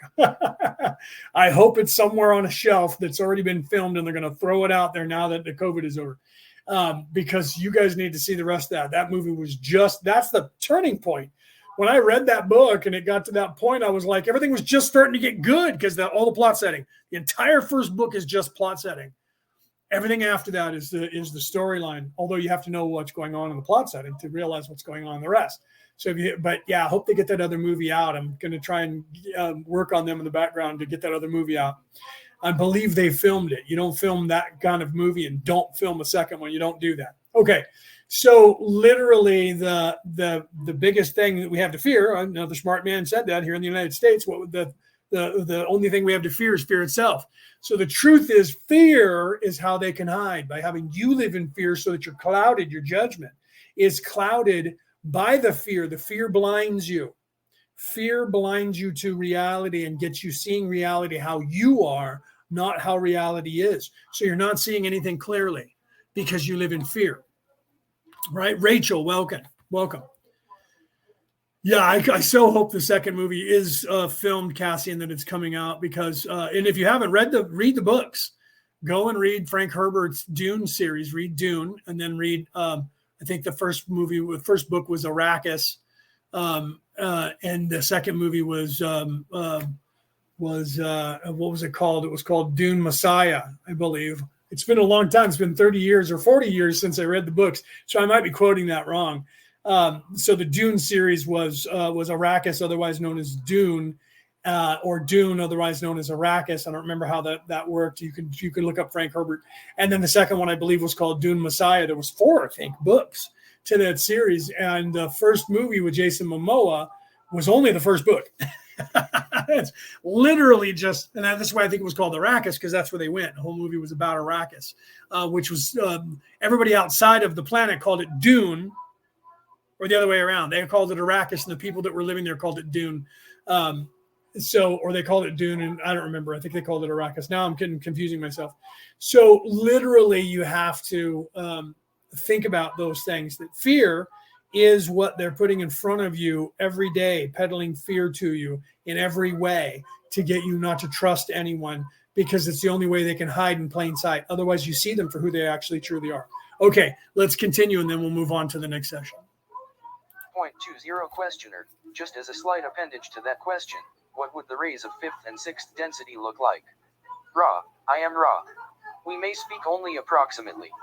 However, we hope you understand, shall we say, that there is a distinctive difference in the color structure of each density. 5th density is perhaps best described as extremely white in vibration.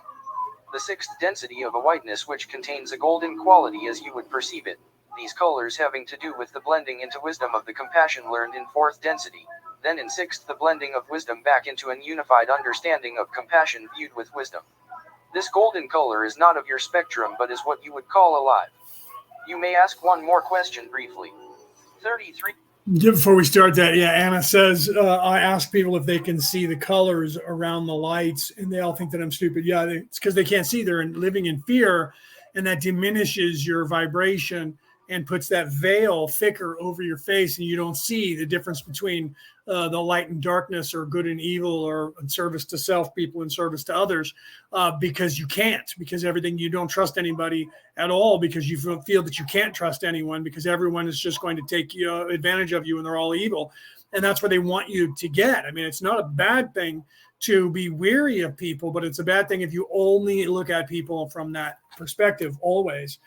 Because then you look at everything from that perspective, and then it's all about yourself. So they're trying to propagate you and change you into being in service to self first before service to others, and trying to get you to put yourself before anyone else always. That's part of living in fear, because that's where they live. That's how they live always. They are always in fear that one of them, who's just like them, is going to do to them what they're thinking of doing to the other ones. That's the corporate ladder. Right. And that's why Gallagher, the comedian, joked back in the 80s where he had the knife on both ends and said, this is the corporate ladder knife, with a knife facing that way and a knife facing that way. So I can stab the guy who's trying to stab me in the back while I'm trying to stab the guy in front of me in the back. And that was literally got a big laugh, but it's true. It is true. It's how they think. Okay, let's continue. 3.21 questioner. Then I will ask if there is anything we can do to make the instrument more comfortable or improve the contact. Ra, I am Ra. This working as well. You are. And Pamela says, hopefully she's still here. If you're still here, hopefully you're still here. Otherwise, somebody message her and tell her this. If you want to get that headache to subside, it's actually kind of simpler than you think. Right where the bone on your nose meets the cartilage. You grab a hold of your nose like I'm doing on camera right now, right as the cartilage. So you have half of your fingers on the cartilage and half of your fingers on the bone. And you pinch that kind of hard to where it's very uncomfortable when you're doing it like I'm doing now. And then take your other finger, literally pointer finger, and tap yourself kind of hard, like you're really trying to get somebody's point, with your eyes closed on your forehead, right where your third eye is, and hold that pose and do that for about 35, 40 seconds, tapping right at the in between your eyebrows, about an inch above your eyebrows on your forehead, while you're pinching as hard as you can without hurting yourself in that spot. And when you do that for about 35, 40 seconds, and then stop and let go. And you'll find that your headache will subside, because the type of headache that you're getting is a third eye headache from a download. And even if you're getting a migraine, migraines are usually third eye chakra download headaches. It'll make that subside. I should have told you that earlier today when I was talking to you, and I forgot and didn't have time. I was busy talking to other people at the same time.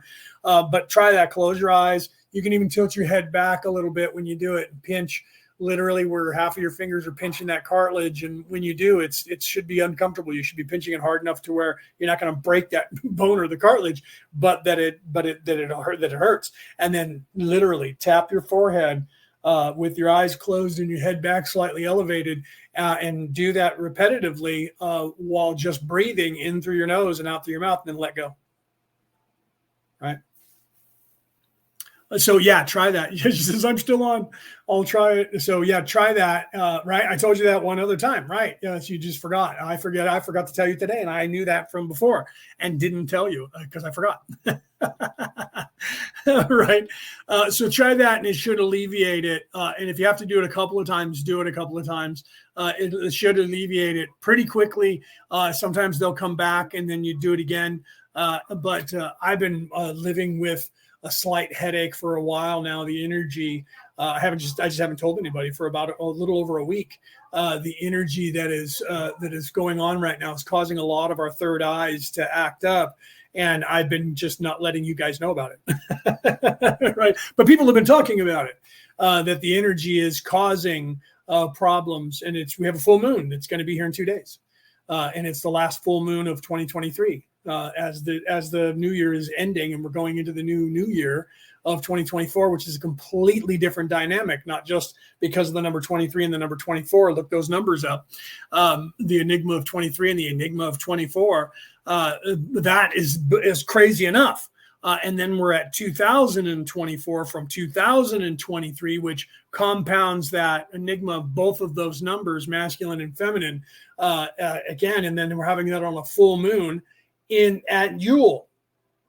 So that's insane, right? And then we have a galactic alignment. Pamela and I were talking about this earlier. There's a solar alignment, a solar system alignment that is happening right now, 29th through the 31st. And then we're moving into a galactic alignment with the universe, which is also coinciding with the full moon, with the 12 days of Christmas, Yule, whatever you want to call all of that. Is all at the same time as we're changing from the 23 to the 24. That's akin to going from Baktun 12 into Baktun 13.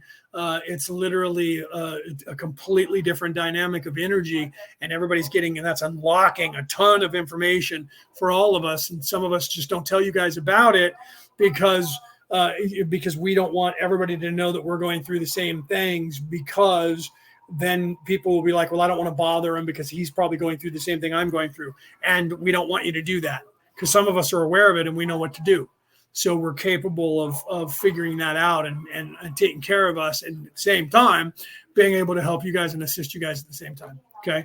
But for those of you who are leaving for the night, have a good night. Right. Cody had to go.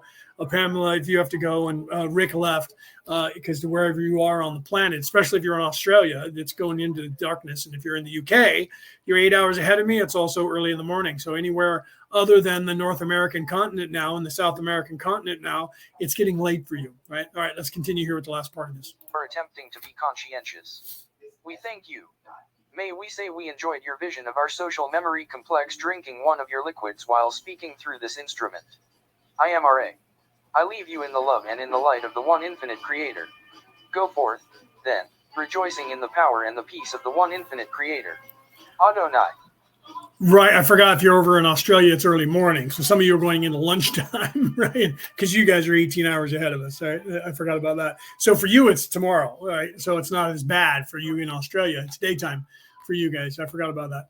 All right. So let me unsave this or stop sharing this, and I'll pull up the other one. While you guys are looking at my ugly mug here, I'll pull up the next session and we'll go ahead and get that started. Whoops. I almost deleted that. 19. Okay, hold on. Let me rewind that. And I'll share that. Let me close the screen here and we'll share this. And we'll go ahead and start on this session today. I don't think we'll get through the whole thing, obviously. There's like 37 questions to this session. So I don't think that we'll be getting through 37 questions today. We barely got through 4 already just now. Okay, I'm going to do a sound check again on this. Let me know if you guys can hear it okay, and then we'll continue with the next session. This will be 37, right? What did we say? Oh, he'll say it. March 4th, 1981. 34.0 RA. I am RA. 34. Sorry. Here we go. I agree. See, and I missed that one because he said I am RA. So I missed that, obviously. Let's continue. You in the love and in the light of the one infinite creator. We communicate now. 34.1 Questioner. The instrument would like to know if 2 short exercise periods a day would be better for her than 1 long one. Ra. I am Ra. This is incorrect. The proper configuration of the physical complex exercising during the 3-month period wherein the instrument is vulnerable to physical complex distortion intensifications needs the strengthening of the physical complex. I'm hoping you guys can hear that okay, because nobody said whether you guys can hear it or not. So hopefully that's coming through and you guys can hear it and I don't need to turn the sound up. Let's continue. If not, and there was just a bunch of dead air, let me know about that. This may appropriately be seen to be one major period of the exercising followed late in your diurnal cycle before the evening meditation by an exercise period approximately 1/2 the length of the first. This will be seen to be wearing upon the instrument. However, it will have the effect of strengthening the physical complex and lessening the vulnerability which might be taken advantage of. 34.2 Questioner, thank you very much. We'll start general questioning now. You stated at an earlier time that penetration of the 8th level or intelligent infinity level allows a mind/body/spirit complex to be harvested if it wishes at any time/space during the cycle. When this penetration of the 8th level occurs, what does the entity who penetrates this experience? Can you tell me this? Ra, I am Ra. The experience of each entity is unique in perception of intelligent infinity.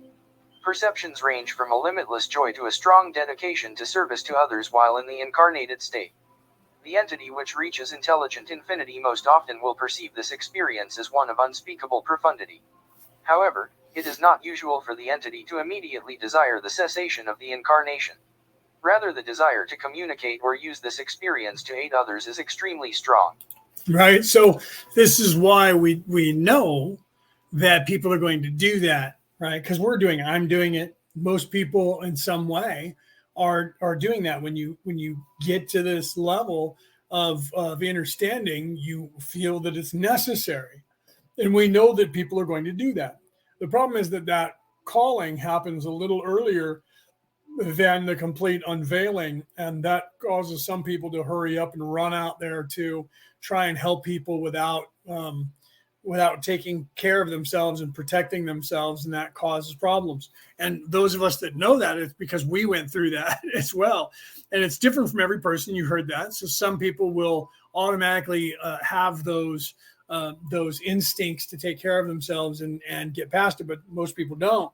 And those of us who have gone through those things, those ups and downs and been attacked and stuff, we try to warn people ahead of time, be careful because you're going to become a target and it's going to get really a lot more worse than you think that it is now. You think it's bad now when the dragon looks at you and you say something on the internet and everybody attacks you.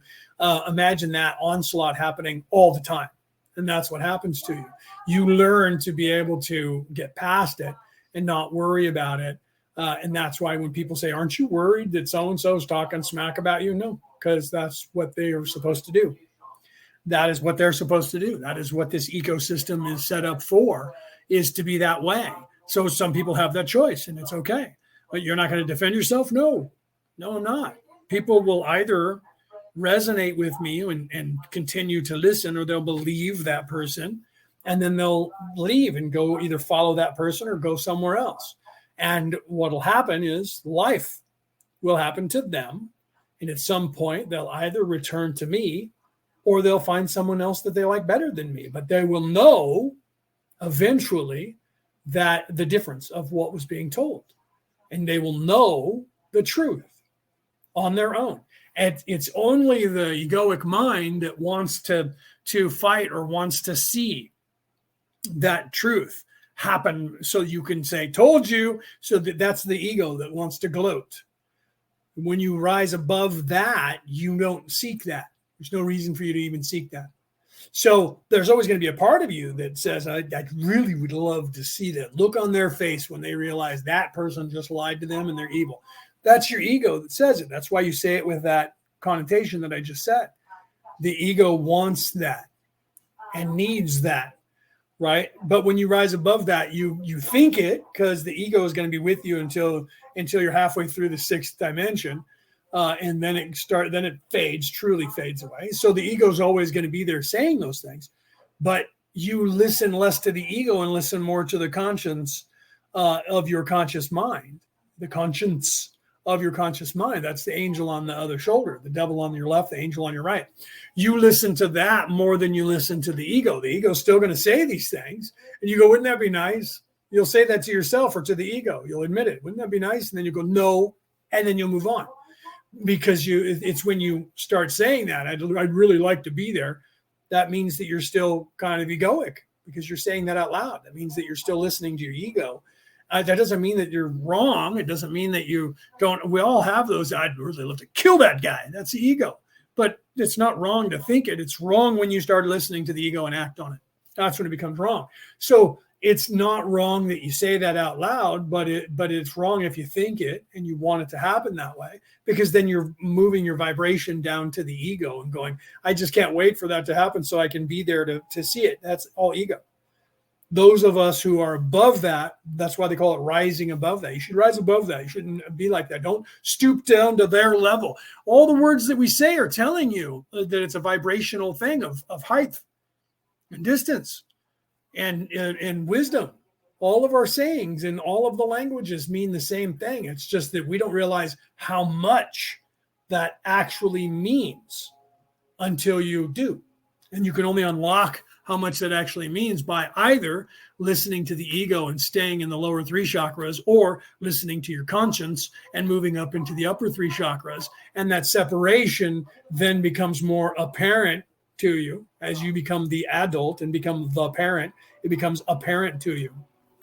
Okay. And that's when people say that. If you're in the egoic mind, everything dawns on you. Do you see? Everything dawns on me, because that's the beginning of the physical day. Everything dawns on me. But if you're not egoic and you're in service to others, that you're not a half empty kind of person, you're a half full, which means you will say, that became apparent to me. You start talking like that. When things start becoming apparent to you, it's because you're saying, I became an adult. It's becoming an adult ideology to me. That's becoming apparent. That's where that comes from. The word apparent comes from the word a parent, combination of those two words into one word.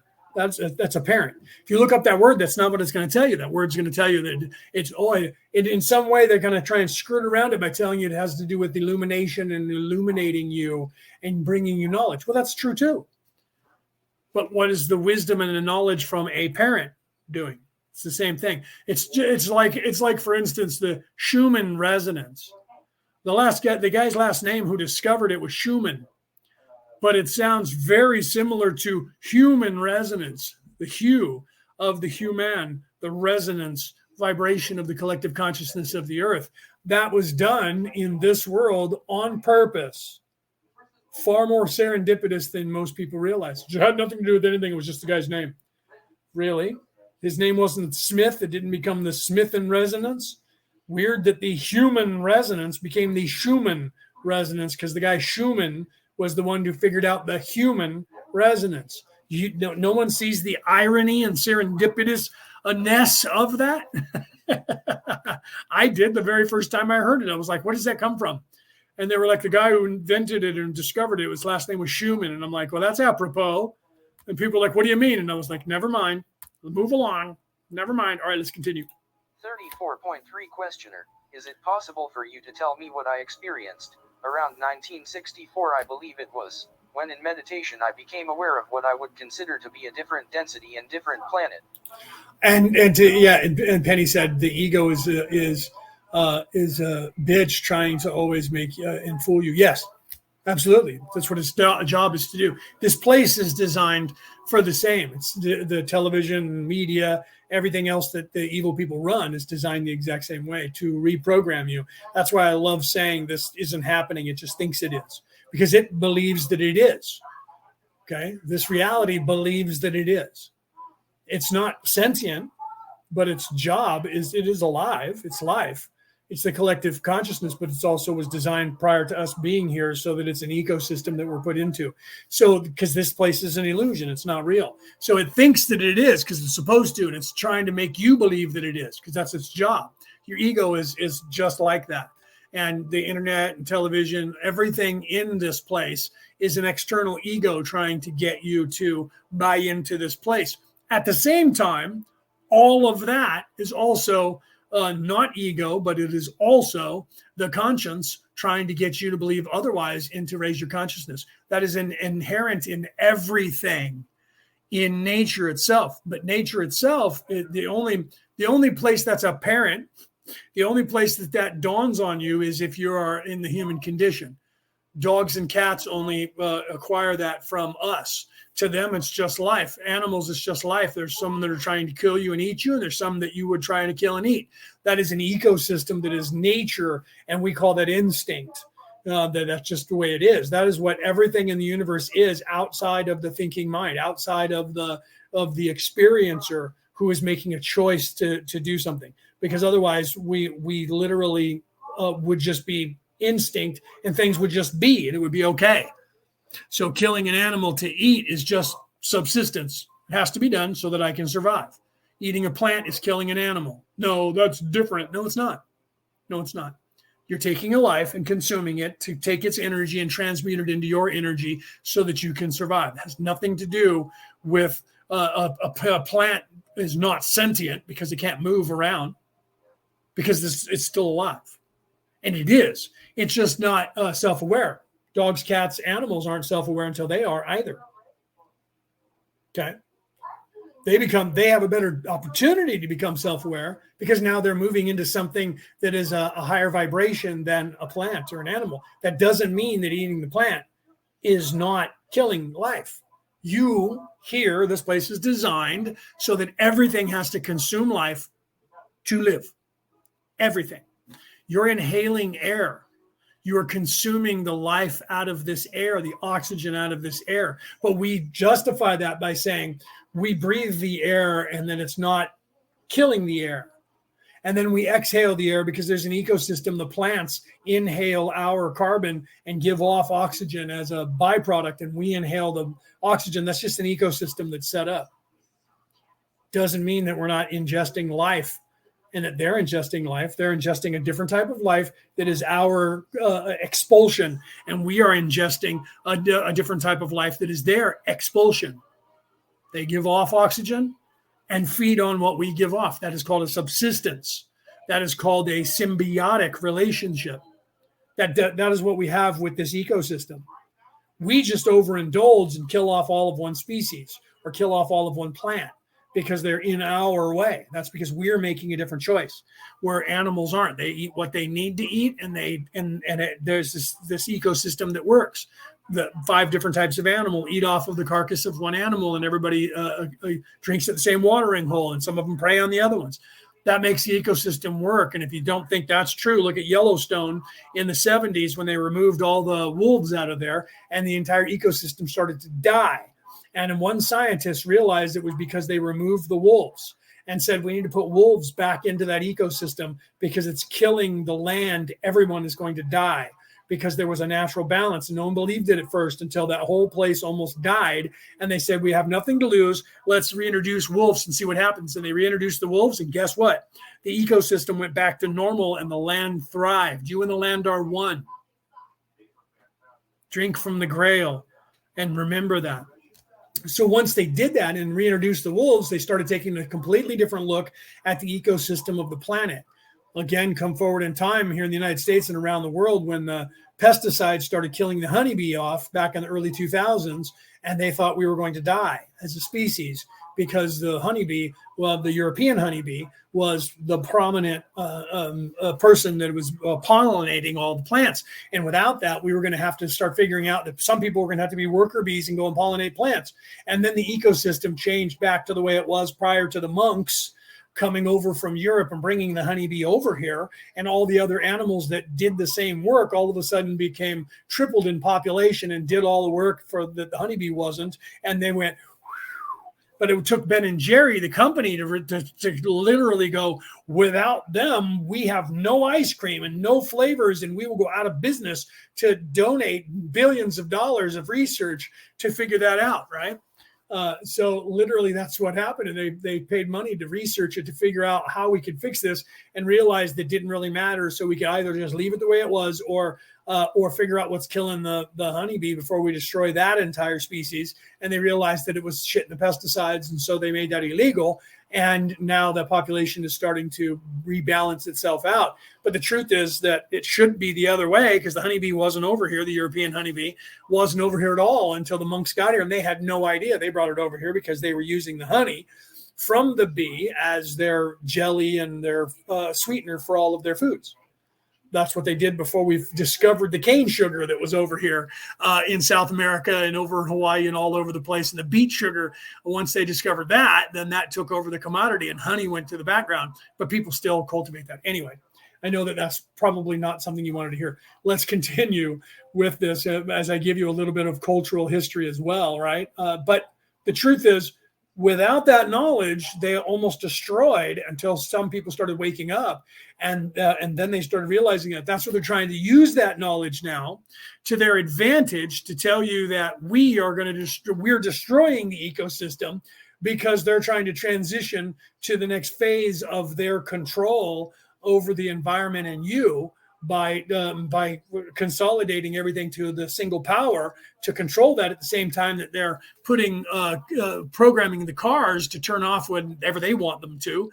And then when they have a knockdown next time, they can stop you from going out in your car. Because right now they don't have a low jack in every car, but they're going to do that. They're already putting that into all the electric cars. So they just turn off your electricity and you can't charge your car. And then if you have generators, they can turn your car off. And that way they're in total control by having power.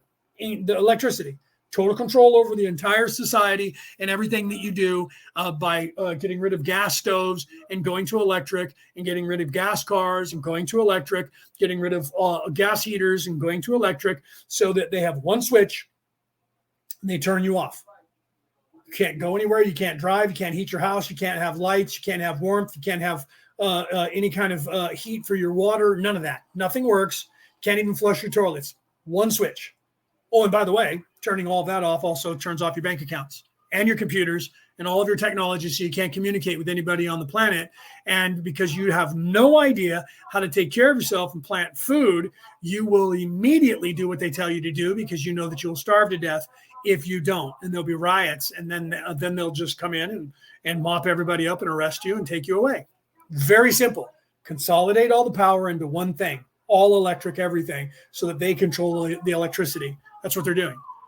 Okay, that's the next phase. First one is to get you addicted to all of this. The second one is to get you to believe that we have to take away all of that other technology that you have freedom with having, or that you can create yourself, and only have electricity. And only those of you who can figure out how to create your own electricity will then be able to power your own shit. And that's only 1% of the population, maybe 3% of the population of the planet, who will know how to currently do that to be able to take care of themselves. And the same goes for planting crops, food, all of that, being able to go out and hunt and fish for your own food. 3 to 5% of the entire population still knows how to do that. And all they have to do is continue eradicating it for one more generation, and they're in complete control of your minds and everything you do and all of your money.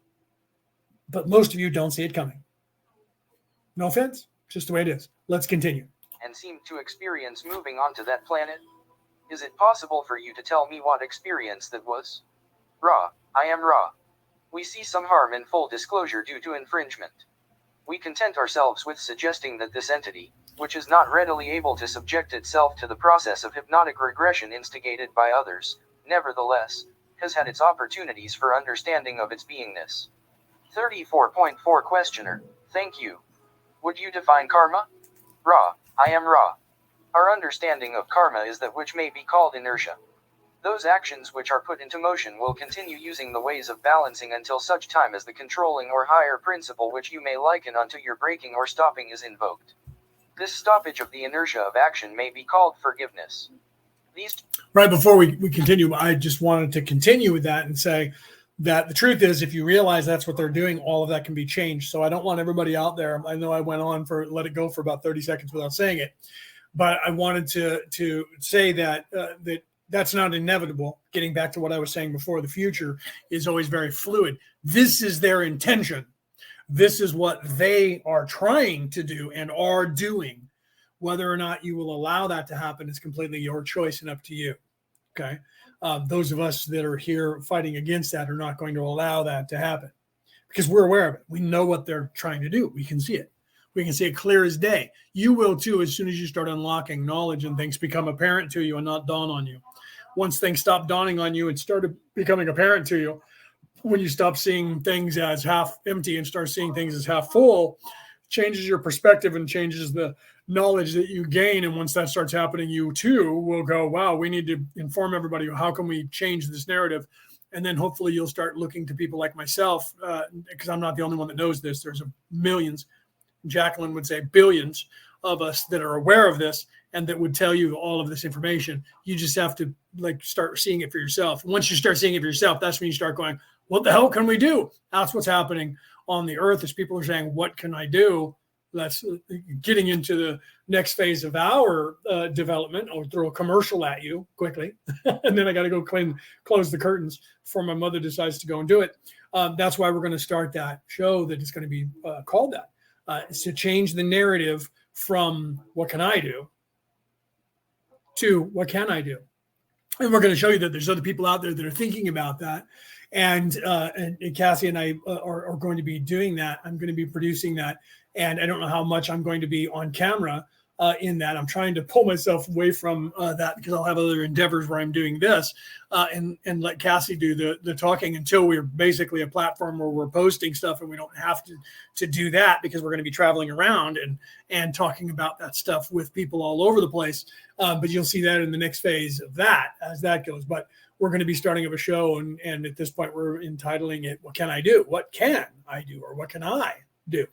And who knows, that might evolve, but that's going to be the mission of that, is to start showing people, you guys out there on the planet, that there's other people that are coming up with ideas on their own.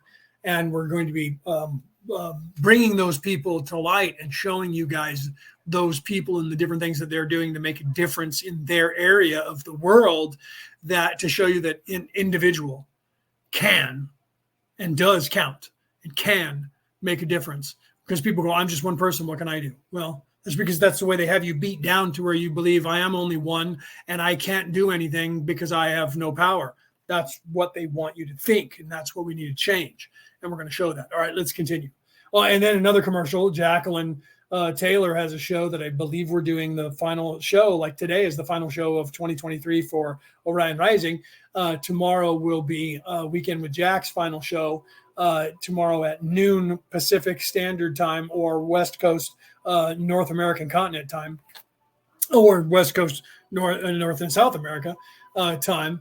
Noon to 1 will be on there. I don't know who else is going to be on there, but I'll be on there because I usually am. And we'll be doing that and talking about who knows what we're talking about tomorrow. That'll be determined by the people who show up.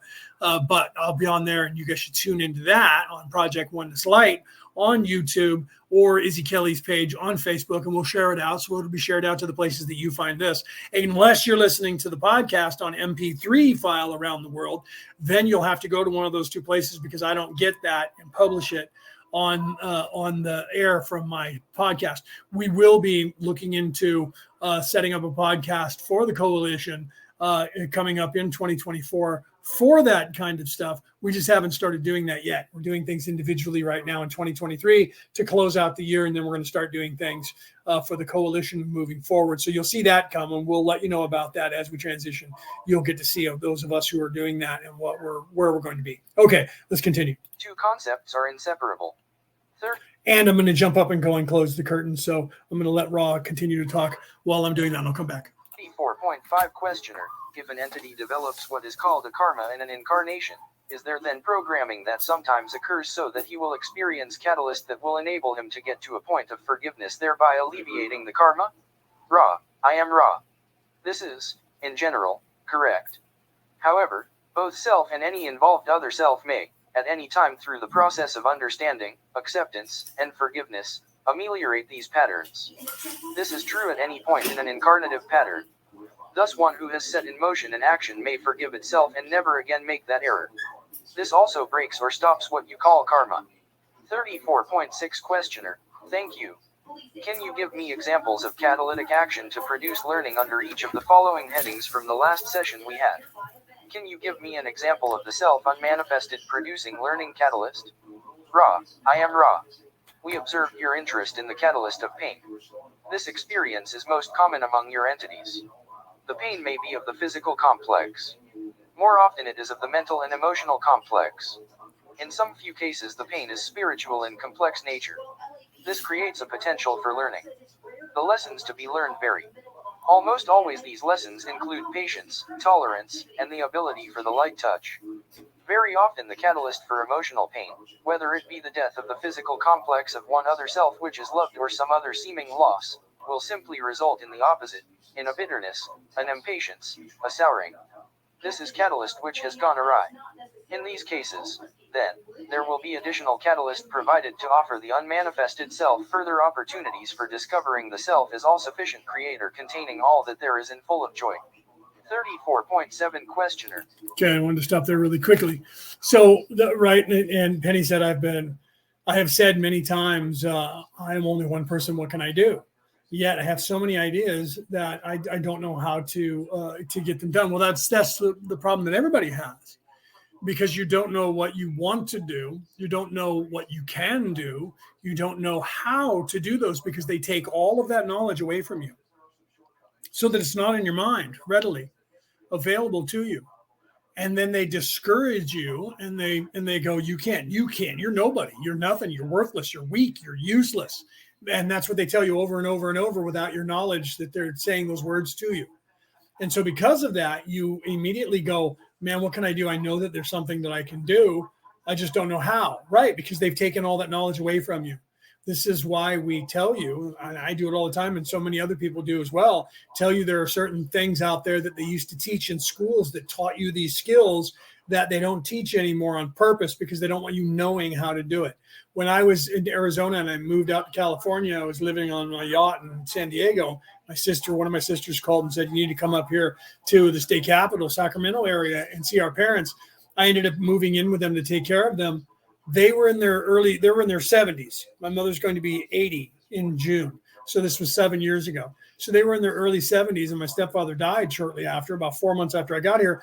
But I was literally teaching them how to balance their checkbook and check their bank account, because they had not been taught properly when they were in school. When I was in school, we were taught that, but they didn't, because neither one of them went to finish out high school. They didn't learn that skill. They had no idea. And here they are in their 70s. They had no idea how to manage their own money. And they were behind in payments on all kinds of things, borrowing money to make ends meet. And I'm like, you guys make like all kinds of money. What is the problem? They didn't know how to manage their money. So they were blowing their money and never planning ahead to take care of things, to take care of their lives. And most people in this country and anywhere where the cabal is, that is what's going on. And you have no idea how to take care of your own money. And they don't want you to know about it. And those people who go out of their way to learn that by taking courses and reading books and figuring out from people who know how to do that, they become very successful in life. That's why they don't want you to know about it, because they don't want you becoming successful, because the only way they can hide in plain sight is to make all of you as evil as they are, or think you are, or think that everybody is. That's why when I ask people, what do you think is the dynamic between good and evil on the earth? They're like, 50-50, easy. Maybe 70-40. There's so many evil, everybody's evil. The truth is it's only 14%. But that 14%, the 1% of that 14%, has control of everything, and they make you believe that 90% of everyone is evil. That's how they're convincing you. It's the same thing with the knowledge of how to be successful. They can't keep themselves at the 1% and being in charge of everything and own everything if you know that, if you get it, and if you know how to do it yourself. Because then you're going to start doing it and get in their way, and it makes it harder for them. And then you're going to see them more likely, and you're going to become them more likely. So the only way that status quo stays the same is that all of the knowledge, that was the knowledge that was in the handbag and them controlling your pineal gland, they literally have to control your knowledge and take knowledge away from you and use it as a weapon against you, so that you do not see them, you do not know how to do what they're doing, and only they get to do that, and their children get to do it and get to know about it. It's the only way they stay in charge. The moment that you are independent, the moment that you think for yourself, the moment that you start learning on your own, the moment that you start looking into what makes them successful and how did they know it and what did they do, and you find out from other people that are doing it, it becomes very simple for you. because then you see what it is that you need to do. People are like, no, it takes money to make money. It only takes money to make money when you're trying to make $1 billion. Okay. How do you get the money to make that money is what you need to look into. It's actually a lot simpler than you think. And you can start doing it for free. And they have free grants. They have to have all these programs in place so that nobody, because they do believe in karma. So if they don't put it in front of your face and warn you that they're going to do something and then pretend they didn't do that, or put it in a place to where you have to look for it, they can say it was already out there and you can never go after them because of the laws of the universe. Forget it, for this is what Ra's talking about usurping the laws of the universe. So they know that they have to do it. And I say this all the time. Why is it that these people don't just shred all documents and get rid of everything 100%? Yes, they do. No, they don't. It always comes out. Why? Because they know they can't. They can't. Not because they choose not to, because they can't. And when they force it and they try to, someone who is in service to self will steal away the information and hide it from them to give it to the people. They force that to happen by trying to eradicate it. So they don't try to force it so that doesn't happen, so they can continue to control hiding the information. If they go to destroy it, someone who's going, because they know that they're only 14% of the population and only 1% actually knows what's going on. So they know that 86% of the population is going to do the right thing, given when it comes right down to it. So if they don't come right down to it, they can control it and hide it, because they know if they try to force it and eradicate it, like the Essenes did back in the day with the Dead Sea Scrolls. They tried to murder everybody that knew about it and eradicate those scrolls. So because of that, they thought they got away with it. The Essenes took them and hid them, and it took 1,000 years or more for people to find that stuff. But it was found, and now we have it.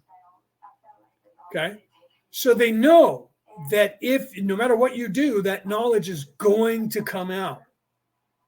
So if you don't force it to make people take action to get the knowledge out, you can control it.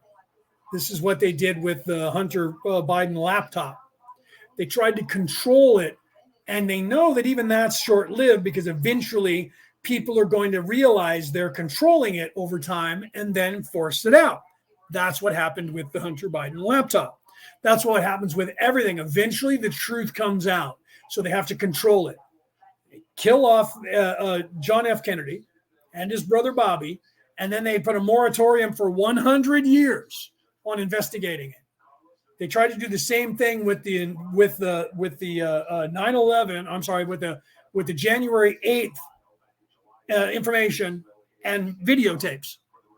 They said 87 years before you got to see the videotapes. And what happened was eventually the power struggle changed, and the opposing party, the Republicans, had the conservative party, got control, and then said, no, we're just going to take that information and give it out now. Had the Democrats stayed in power, that information would have never came out until 2 generations or an entire 100 years, a generation from now. And it wouldn't have mattered. No one would have cared. The information comes out and people go, yeah, we knew it. Because now it's too late. Everybody who was involved was dead. It's just their grandkids. You're not going to hold them accountable for it. Okay? That's why we're now 60 years past John F. Kennedy, and people are going, yeah, we pretty much know the CIA did it. The cabal killed him. We pretty much know that. And anybody who says they don't know that, you're literally fooling yourself.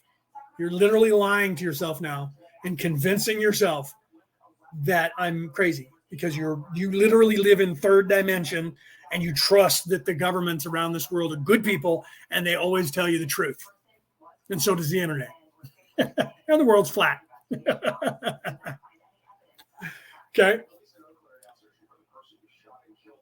Right. Anna says, yep, truth, Leo, but they didn't understand that we just come back and started again. Right. Okay. So let's go there. Yeah. So let's talk about reincarnation.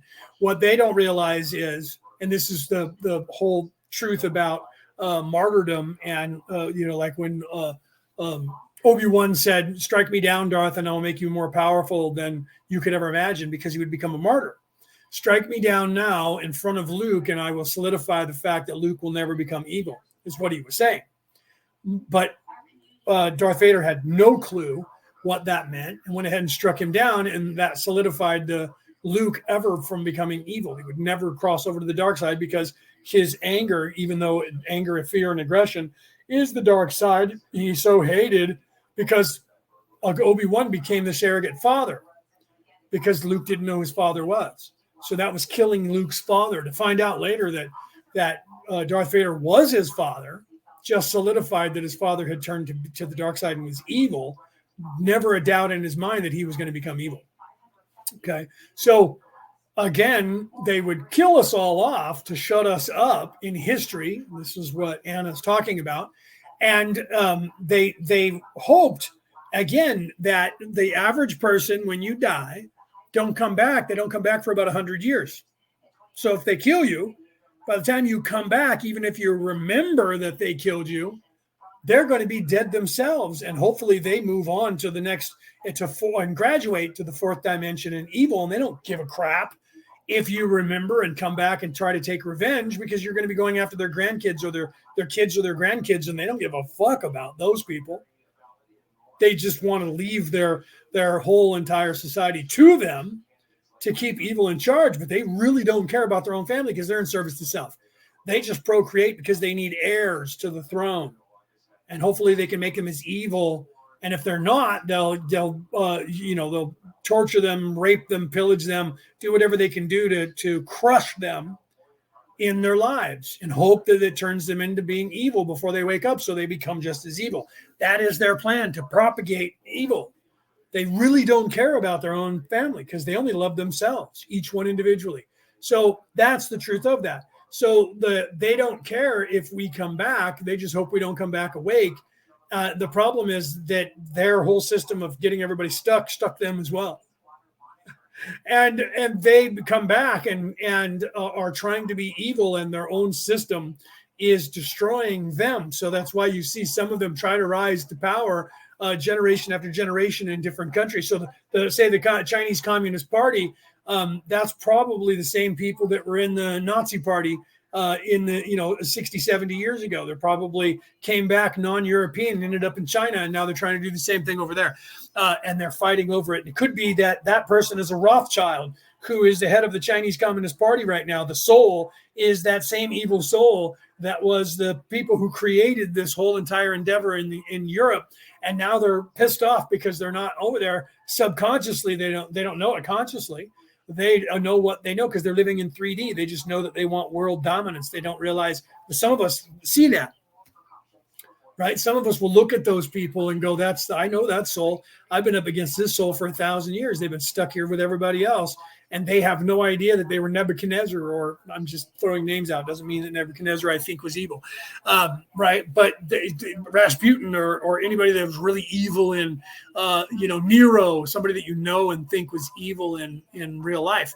Most of the evil people don't get remembered as much as people think. It's the ones that are really bad, Vlad the Impaler, those ones get remembered, but most of the other ones don't get remembered generation to generation, because evil people don't want you venerating evil people to a high status, because they don't want you looking at them and seeing them for who they are.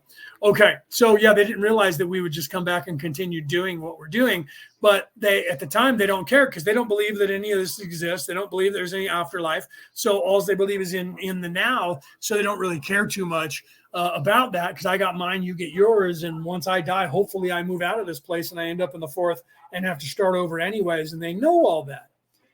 They just don't want you to know any of it, because it makes their life harder if you know about it. So we just keep coming back and just keep doing what we do. And people are like, well, that's kind of folly, because they just keep killing you over and over. Don't you get tired of it? Yeah, we get tired of it. But we also know that we've changed everything. You just don't know it. We know the changes that we've made. We see them. We leave ourselves little notes in history. We leave ourselves little vibrational patterns that remind us of that it was us that did it. And they reoccur for us throughout time in the temporal war, which you don't even know exists. That is a war that is not just in time, past, present, and future, but it's also in level. Okay. So that's why I put out next back to back the temporal war being a war that is taking place in the past, the present, and in the past, present, and in the future. And then the next reel I put out is the temporal war is a war that is also taking place in different realities, different vibrations. Okay, because it is. It's all encompassing. It's not just past, present, and future of this timeline at all. And it's not just in third dimension, past, present, and future. It's in first, second, third, fourth, fifth, sixth dimension, density, past, present, future, now. Everywhere you go. Okay. So you don't realize that when you just get the concept of 3D, the temporal war takes you to 4D. Oh, wait a minute. Time, past, present, and future. And there's a war that's going on in the past and in the future that are the same people that are in the present and all. That's crazy. No, that's not happening. Yeah, it is. Okay. And that expands your consciousness into 4D. When you expand your consciousness into 5D, you also realize that the realities that are stacked on one another also have that going on. Same people. Okay. Doing that, not just in the history of the human race, past, present, and future, but in the reality of first, second, third, fourth, fifth, and sixth dimension and density. Dimension being physicality, density being spirituality, spiritualism, beingness, spiritual, physicalness, the hue or the man part of the hue. Right? Okay, let's continue. Do what we call contagious diseases play any part in this process with respect to the unmanifested self? Ra, I am Ra. These so-called contagious diseases are those entities of second density which offer an opportunity for this type of catalyst. If this catalyst is then these second density creatures, as you would call them, do not have an effect. In each of these generalizations you may please note that there are anomalies so that we cannot speak to every circumstance but only to the general run or way of. I paused it there for a second because I realized that my Wi-Fi just dipped down and I buffed. I saw it on my screen. So if you guys are getting me buffing right now, it's because my Wi-Fi is now dipped down to 1 bar and I'm waiting for it to come back up. So I wanted to stop there. So now it's coming back up. So if I froze for you just then and you had to refresh your screen, my Wi-Fi was dipping down and some of you had to probably got booted out, right? Yeah, I buffed. Yeah, when I saw my screen buff, I realized that I looked up and then I hit pause and stopped and just started talking until I came back up. So literally, I wanted to, Anna said, most churches do not believe in reincarnation. They brainwash people to negative existence. Yes, when they got control, right? And now everything's coming on. So apparently I dropped off the internet for a second and came back because I just sent now my computer is cycling through and reloading things that are designed to on start. So I apologize. That means I buffed and froze for a second for you.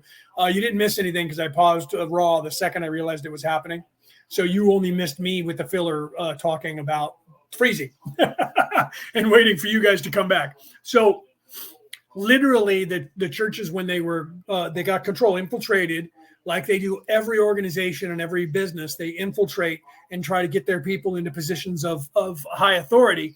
And then they corrupt the message 100% so that it is eco-friendly to their conduciveness to their reality, which is the caste system, 1% in charge. And they've done that successfully to every religion on this face of this earth. Everything on this face of this earth they have control of. They don't 100% and cannot control it 100%. So you still have people at every level in all the religions trying to teach you about ascension and spirituality. But the narrative that they're given from the top down, they're forced to tell you that. And that's every religion will tell you that their religion is the only religion because they're completely corporatized. They're a corptocracy now. Which Joe Biden couldn't say that word when he was trying to say it, corptocracy, because it's kind of a hard tongue twister to say. And a corptocracy is what you're living in. That means corporate corporations, and those people in charge of the corporations are in charge of the planet. That is a corptocracy. Okay.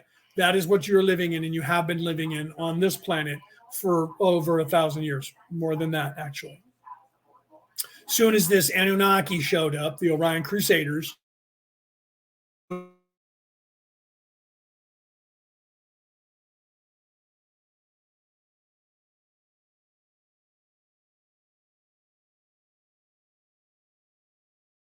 don't know why I'm having this problem. I need to get off politics because the politics that I'm talking about is causing me to have issues that I normally don't have because I'm telling you information that I normally don't tell you.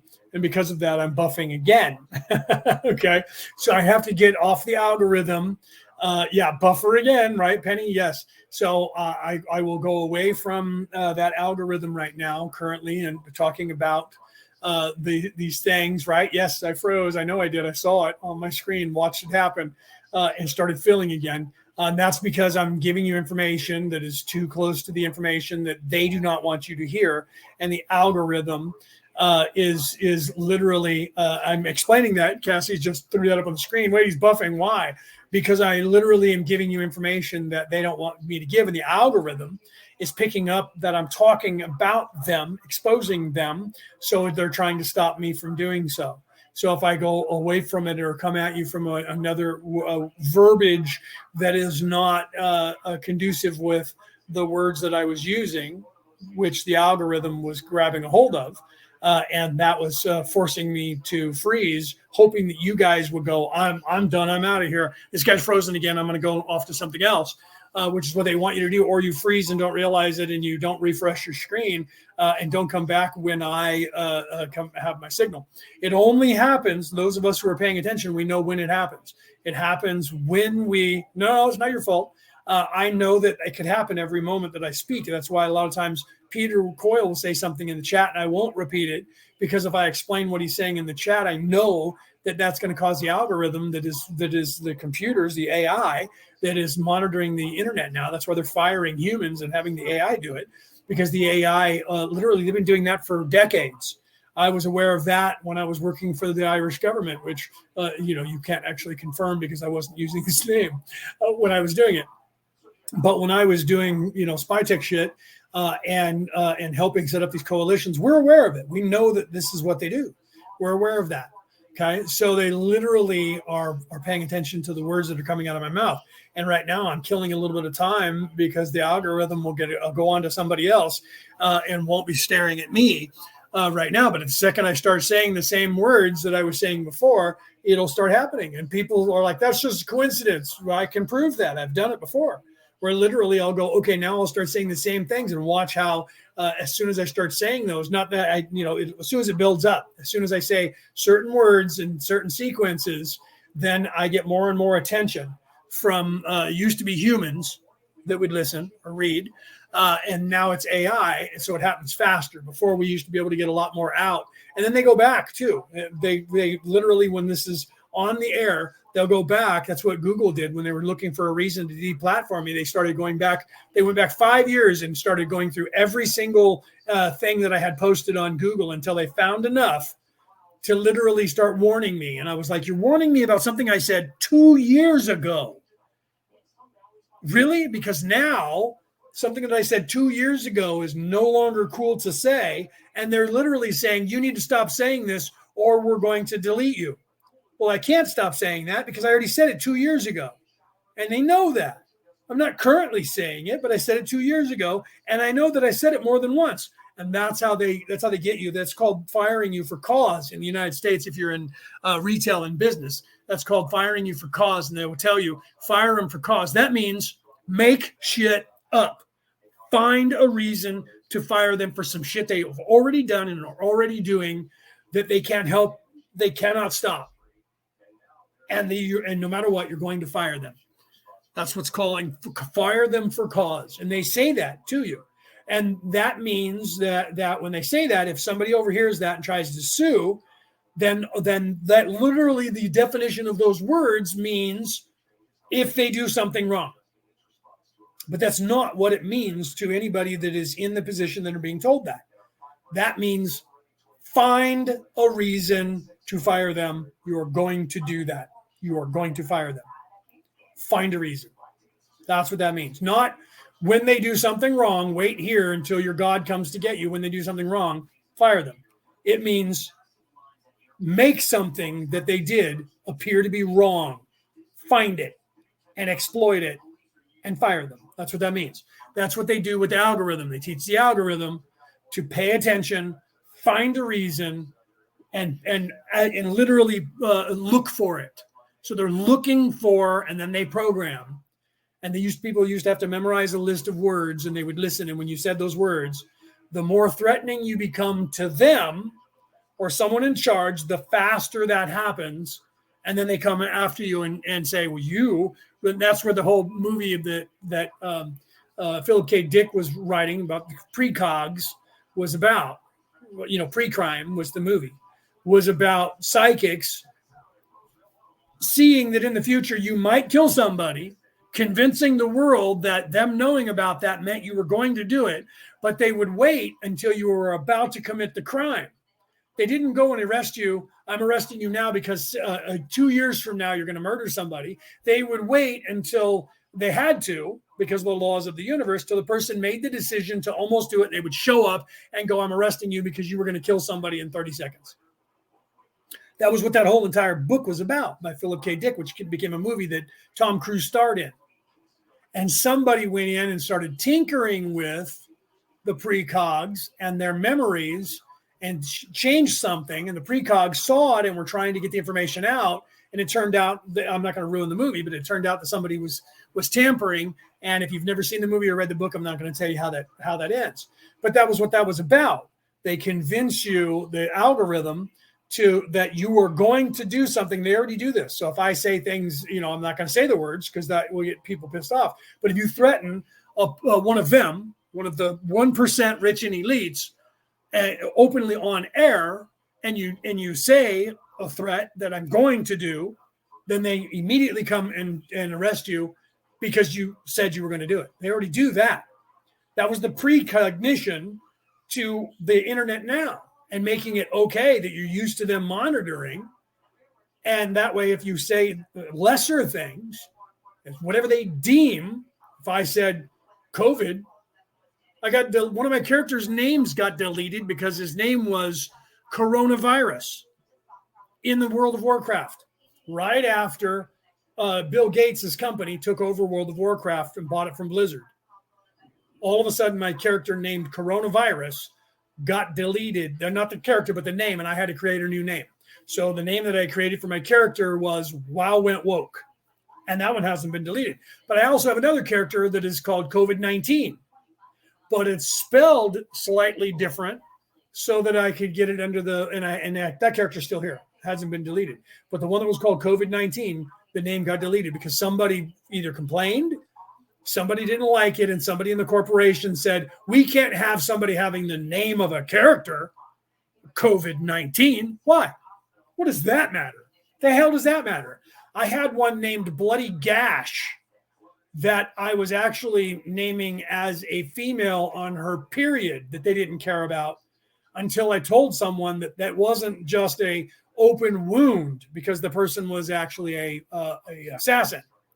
When it was an open wound bleeding, that was the idea of it. No one cared. When someone got the idea that I was saying that actually, because it was a female character, that it was ambiguous and that it was literally what my point was that she was a female on the rag and that was what it was, then I got reported. But I had to tell somebody that it wasn't what they thought. But with COVID-19, because I spelled it differently, no one notices and cares. I have a character named Borracho. That's Spanish, means drunk. No one cares, right? No one cares. But if I use that same name in English, people would be like, that's not funny. That's not funny, right? It'd be like if I had somebody that was, called gay, right? And people would go, you can't say that. Well, if there's a person who has the name Mary, that's the same word, just a different language. It means the same thing. Wait, no, it doesn't. Mary is not gay. It means the same thing. And the word gay meant happy, merry. So the word Mary meant merry, happy. They mean the same thing.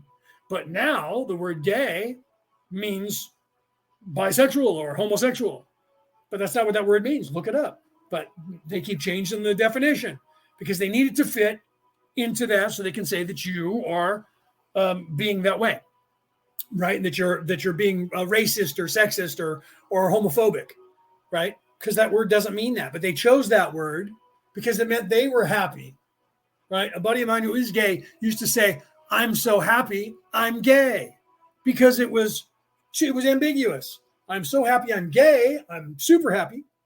And I'm so happy that I'm gay.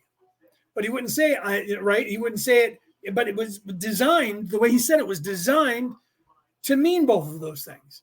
And then he finally came out and told people that he was gay. And he was happy about that. But he knew that the word gay meant happy as well as homosexual.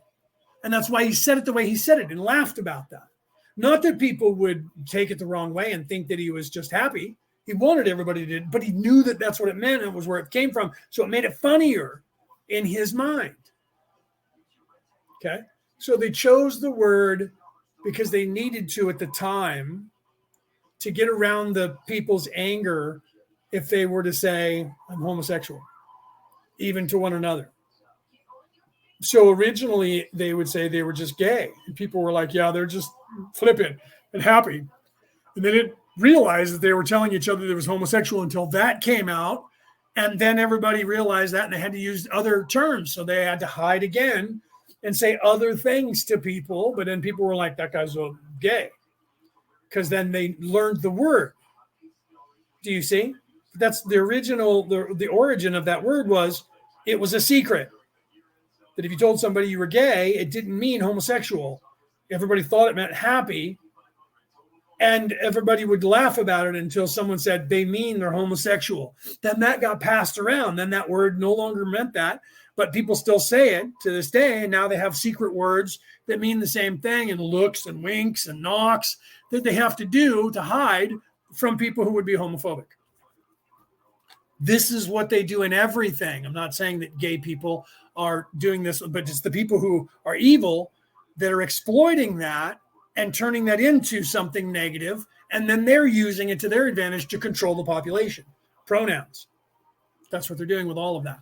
That's part of the modus operandi. Every bit of it is planned. You guys just aren't aware of it. We see it. If you're awake enough, you see it. And you get it. As soon as you see that thing happen, the whole cancel culture is designed to control the minds, get people in fear of the unknown and other people. And I don't know what I'm supposed to say about who that person is. I'm afraid that I'm going to lose my job because I don't use the proper pronoun. And they're making that a thing. And people are not going, "That's silly. Knock it off. That's silly." I don't care what people think is their pronoun. That's their own business. They should have their own pronoun and they should be able to do that. But that doesn't mean that you should immediately go, "And if you don't call me that, you should get fired and canceled. And we're going to out you to the whole world and ruin your life." Well, because you chose to be a certain way? I don't care. No one cares. Why is that so important? Because it is for a control mechanism. Do you see? It's not really even important to the people who are of those pronouns until they realize it's a control mechanism, and then they have power over you. And if they're in service to others, they're not going to even bother with that. They don't care. "This is my pronoun. You can choose. Please call me by that." Once they tell you. And then if you don't, they're like, "Look, I try to tell you that this is my pronoun, that I go by that. Please, there's no power and control here. It is, I just don't equate with that. And I don't want to be called that because I'm not that." People in service to self are like, "Aha, got you.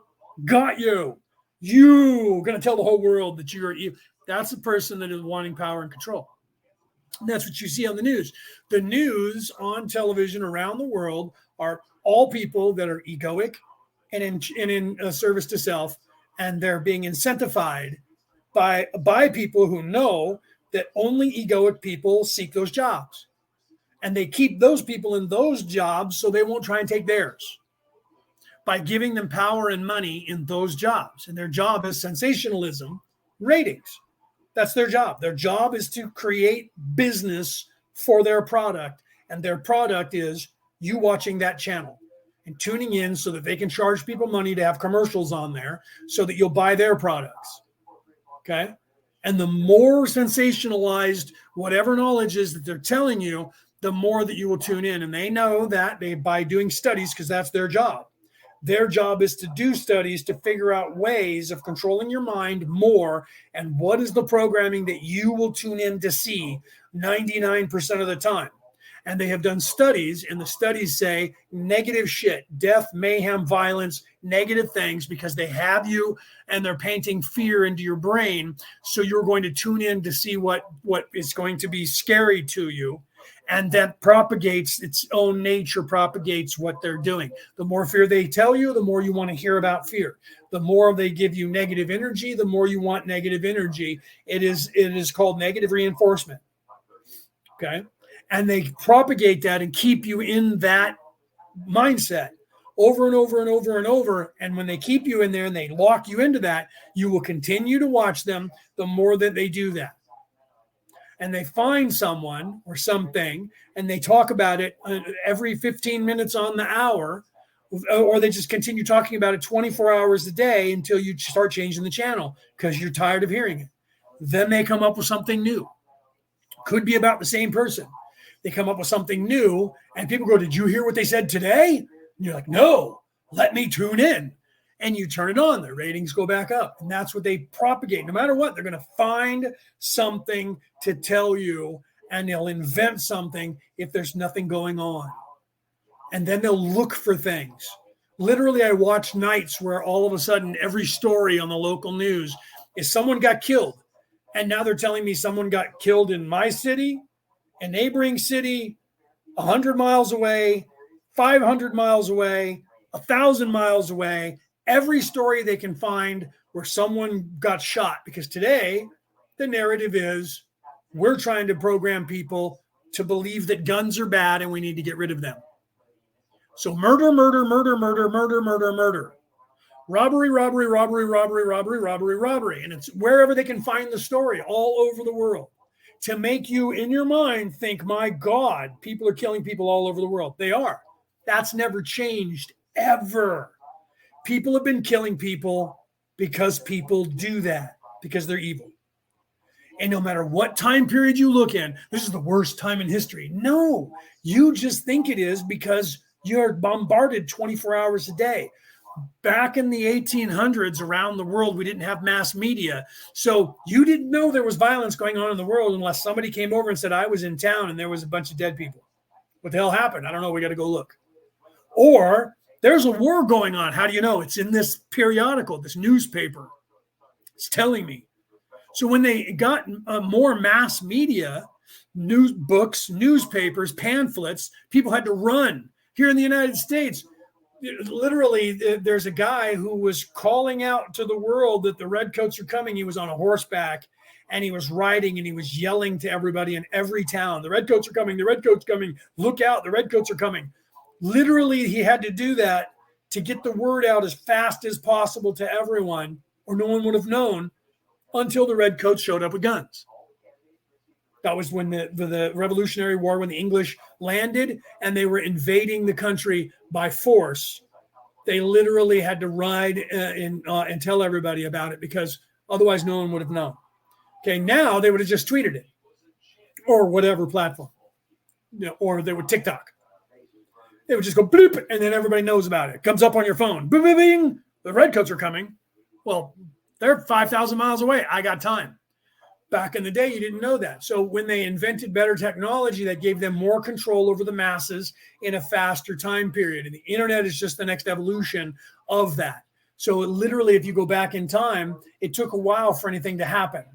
And they exploited that. And they would go and conquer entire cities and no one would ever even know about it until they showed up. And then they would go, when did this happen? A year and a half ago. Where you been? I was over there.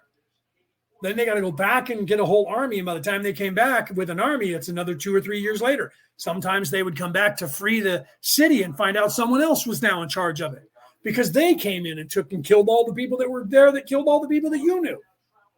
And now you're there with the army, so you might as well kill those people too and take it back. That's how things worked in the past. Okay. Michael Crichton wrote a book about that called Valhalla Rising, which was on a real story of the Viking story of the United States of America. When people got here, Vikings got here and they set up an encampment and they went home. And by the time they came back with more people, all the Vikings they left here were gone. They were all dead and their bodies were gone. So at first they were trying to find them. Then they realized they were all dead. Then they were trying to figure out who killed them. That was what the entire book was about. That was based on a true story that happened here in the United States. Same thing happened in Ireland. If you read the books of the gods of Ireland, they tell you there was 2 invasions of Ireland from the mainland of Europe. So the original Irish people came from the west coast of Spain. The Irish know that. And they invaded Ireland and they left a colony there. And then when they went back home to get more people, when they came back, that entire colony was killed. So the colony that came back went and hunted down the people that killed them and murdered them and took control of the island of Ireland and became the current people who live there. Look it up in history. But no one even knew. When they came back, they were all dead. They didn't know what happened. What happened? Everybody's gone.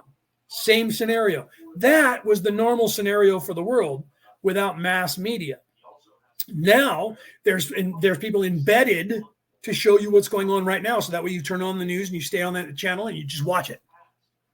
You have it on your phone. So I got updates on my phone. So I know if anything happens, people die. I get to know. Driving down the road, bleep, bleep, more people just died. 2 more people just died over in Gaza. Bleep, bleep, another person just died in Gaza. You're driving down the road. Okay, that's a form of control. And depending on what you like or don't like, you're going to get the narrative of the evil Jews just killed some more civilians, innocent people. And if you are on the other side, you're going to get the holy Jews just killed some of the evil Hamas who killed all the Jews on our version of the 9/11. Either way, that's control. Either way, evil people are sensationalizing that. Okay. And if you listen to the song by the Cranberries that came out of Ireland, an Irish rock band, the song Zombie is about that narrative towards the Irish. They were anti-freedom for Ireland. Okay. And they were pro Ireland in the north being a part of the United Kingdom. So they were singing that your belief in the Irish is what's keeping the IRA killing. It's your thought process, and that they have no choice, that they're doing it because the collective consciousness is forcing them to do so. And that's what the song was about. Listen to the song. I'm not wrong in that. I'm not making that up. Okay. They were not pro freedom for Ireland. They claimed they were, but they claimed that they were for peace and that war is bad, which is what the same people are doing now. Same message for Hamas. They're saying war is bad. Well, the Israelis didn't start the war. And they go, yes, they did. They took our land from us in 1948. No. That was just when it was annexed by the American government and the English government to give back to the Jews and the German cabal, because they were tired of all the Jews squatting in their land all over the world. And they were trying to give them back a country so they would go over there. And that was a country that they used to own for like 5,000 years. Okay, so that's why I say about that when they go that they took our land. You took it from them when they were gone. They came back and they took it back, and you guys have been warring over it for like 1,000 years. The truth is it was Palestine before it was. It was not Palestine first. It was another country that the Hebrews owned before it was Palestine. Just depends on how far back you go. So the truth is, if I only tell you that 1948 was the beginning of Israel, then you will say, well, before that, it was Palestine. Well, before it was Palestine, the Israelis owned it, the Jewish people. But now we're looking at 5,000 years ago. Okay, 5,500 years ago. Okay, so we're going back that far because Moses freed the Jews, because before that, they were over there in that land. And then they went to Egypt and they were over there for a couple of 100 years. And Moses was like, free these people so they can go back home. Well, when they got back home, people had moved into that place, which is what's going to happen if you have a coastline that's really cool and you can grow a bunch of food, that a bunch of people are going to move into it and set up shop and start building houses. And that's what happened. Then the Jews started showing up. They're like, who the fuck are you? Well, we owned this land for more than 1,000 years, but we've been gone for a couple of hundred and now we're back. No, this is our land now. And then a war began. Okay, but the truth is they owned it first. But then if you go back further than that, you're going to find out that somebody else owned it prior to them too. Do you see? So it depends on where you're looking at. The United States of America, the truth is there is nobody in this country, I can't say nobody because there are some Native Americans, that should be in this country, because none of the people that live here currently, except for those who have Native American blood, can claim that they own this land. Everybody needs to get out and go back home. Well, where are they going to go? All the Africans are going to go to Africa. The people over there don't want them. All the Europeans that are in America are going to go to Europe. The Europeans don't want them. Get out of here. Don't come over here. Don't come over here. This is not your land anymore. You were born over there. Do you see? But oh no, we're going to be racist. So because I'm Irish, I have to go to Ireland. Well, what if I don't claim that part of me? Then I got to go to Sweden or Norway. They're going to go, we don't want you here either. You're not from here. You were born over there. Do you see? So now what are we going to do? We're going to force everybody to let everybody, then everybody has to go back to their place of origin. No one's going to want to do that. No one that is in America that is from here, that is not Native American, is going to want to leave and go somewhere else without. They don't have a job, they don't have a home, they have nothing. Who cares? That's what we're going to do. So then we have to decide, okay, how far back are we going to go? Does that mean that all the Irish now have to move to the west coast of Spain? Because originally the people that are calling themselves now Irish a couple of thousand years ago actually invaded from Spain. So now they all got to move back and learn Spanish. The Spanish are going to go, we don't want those fuckers over here. They got their own place. No, we don't care. The world is going to force you. And if you don't like it, we're going to come there, kill all your people, and move them over here anyway. So now we're going to create nothing but chaos. Oh, Leo, you're just out of control. That's the truth of it. Same thing with reparations. Who doesn't pay reparations and who doesn't get paid? Well, white people. No, white people were enslaved. The Irish were enslaved by the English. So now everybody who's English has to pay the Irish, right? The Vikings also had slaves. So now, wait, the Africans, let's go back and see who started slavery in Africa. Africans. So now you got to pay yourselves as well. Okay. So all Germans have to pay all Jews. All Palestinians have to pay the Jews, and the Jews have to pay the Palestinians because they've been killing each other for a while. All black people have to get paid by Europeans, but now they also have to pay themselves, because they were the ones that were thumping their own people over the head and selling them to the Portuguese. Now the Portuguese have to pay black people too. But the Portuguese were enslaved by the Spanish before they started enslaving people. So now the Spanish have to pay them money. And the Irish, now that they go back to Spain, also have to pay the Portuguese because their ancient ancestors had slaves. And now that goes back further, and we have to continue going back further. And now all the Arabs have to pay all the black people in Africa because they moved into their countries and took them over and enslaved them for many years before Egypt.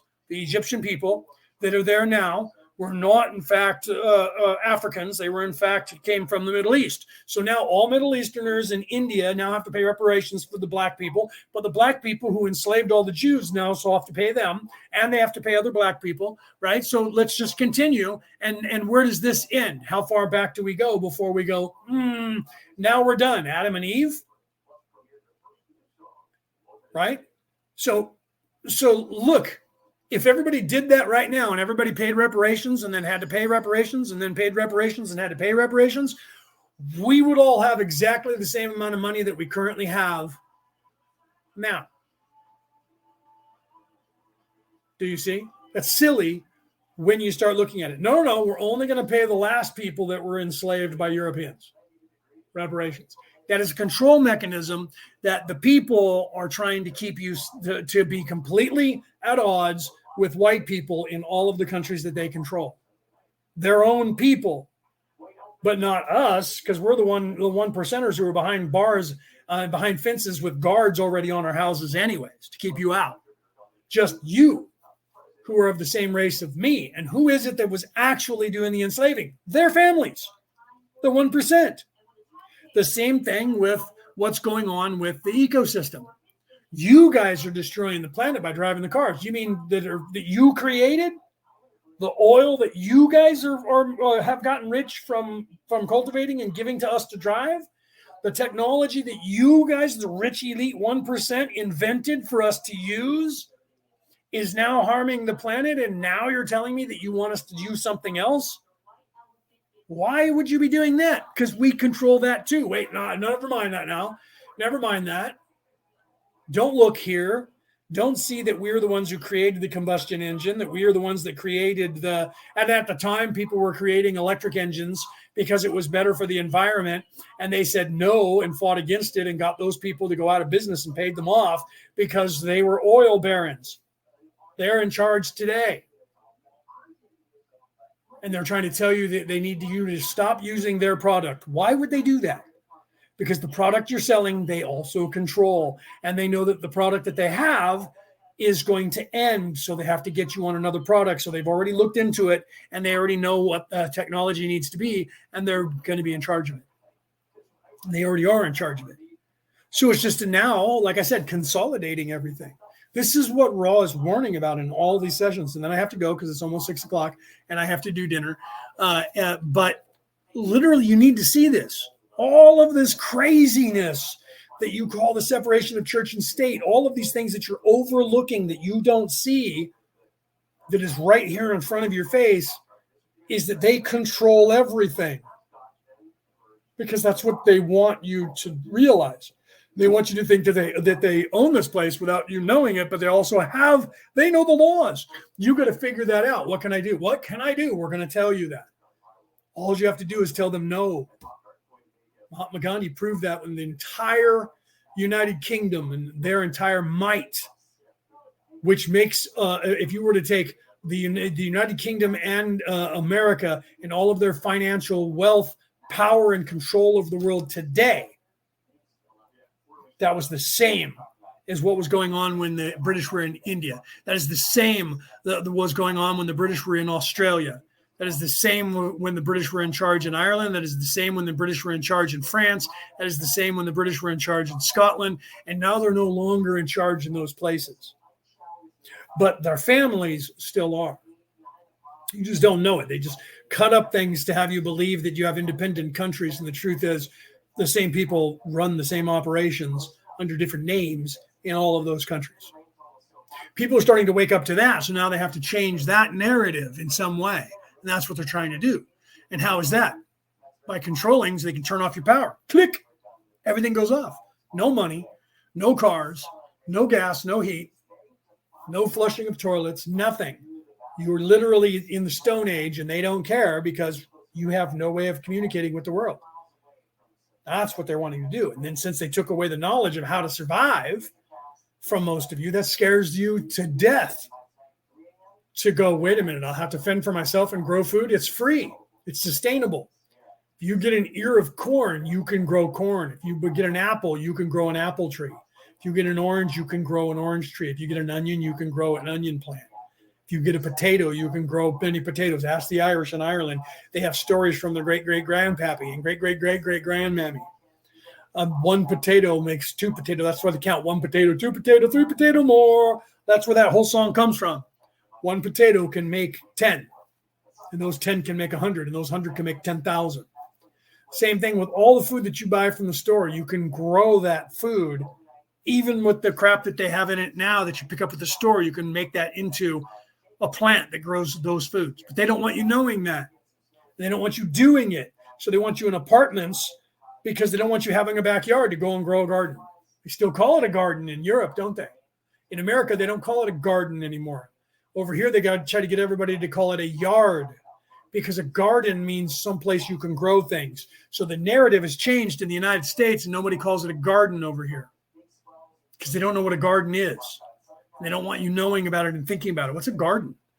They go, well, that's just the yard in the back of the house. Well, why is it called a garden? Never mind that now. Never mind that now. So in America, they just took the word away and changed it for yard, front and back, yard, like Scotland Yard. So people go, oh, Scotland Yard must mean no. But people, you guys in Europe at least still have been holding on around the world to the word garden for what that place is that you grow shit. The concept in some places is going away from that, a place where you can grow things to eat.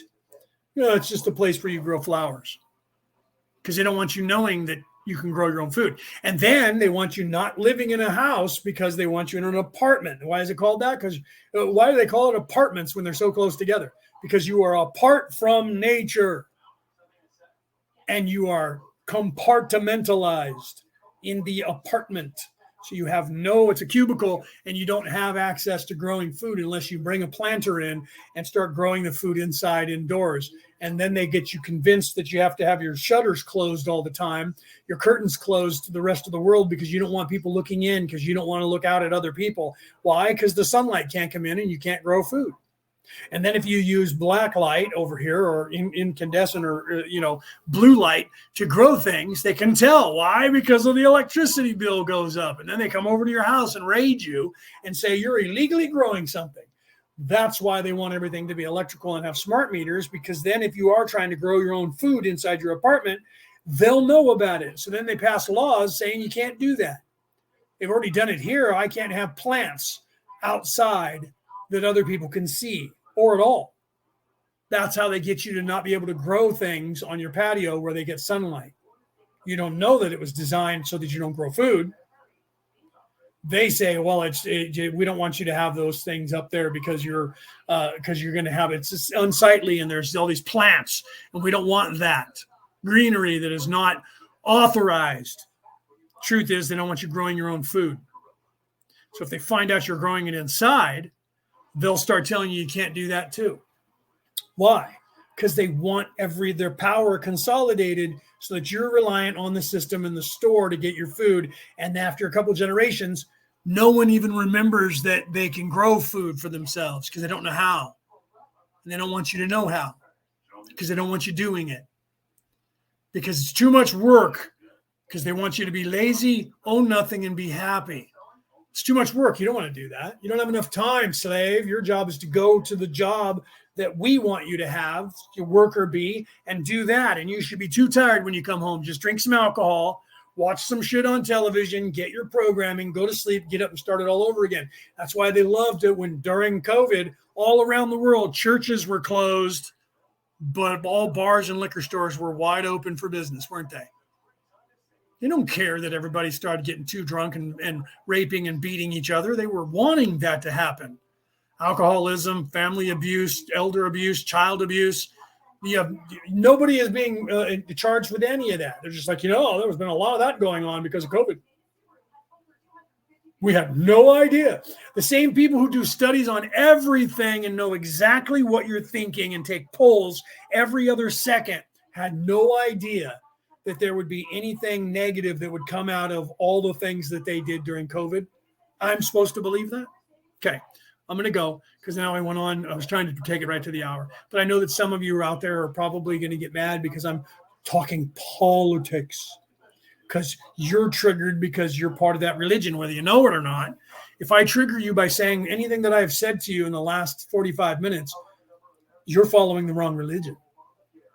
You don't know you're doing it, but you're programmed by it to have knee-jerk reactions to anyone who talks about it. Why? Because they don't want anybody talking about it. First rule in Fight Club is you do not talk about Fight Club. Okay? That was what that was about. Fight Club was about that. Okay? They don't want you talking about it, because if you talk about it, you think about it. If you think about it, you ask questions. If you ask questions, you gain knowledge and you start learning the truth. So we have to have a separation of church and state. And anybody who talks about politics must trigger you. They must be your enemy, because they are. Watch out. Because if they talk about politics, what are they going to do? They're either your enemy because they're the opposing side, or they're trying to warn you. They won't tell you that part, will they? Because they don't want people like me to say this. So they get you triggered so that anytime anyone starts talking about it, you get triggered by it no matter what. You know they're the enemy because I have chosen a line. I follow this religion. I am part of this religion. I just don't know it's religion, and I don't know I'm a part of it. Or I don't want to hear anything about that at all because I'm not a part of that, because I don't play their game, because I can't do anything. They want you to be one or the other, nowhere in between. Either I'm not having any part of that, and I'm just going to sit down and ignore them, because then they can get the ones that they have brainwashed to vote for them and put them in power. Or you're so busy fighting because somebody is your enemy, I just know it, that you don't realize that that's what they're doing. Either way, it's a win-win for them. That is the modus operandi of the Orion Crusaders. That is what the Anunnaki brought here. The Orion Crusaders, when they got here, is how to manage this lifestyle.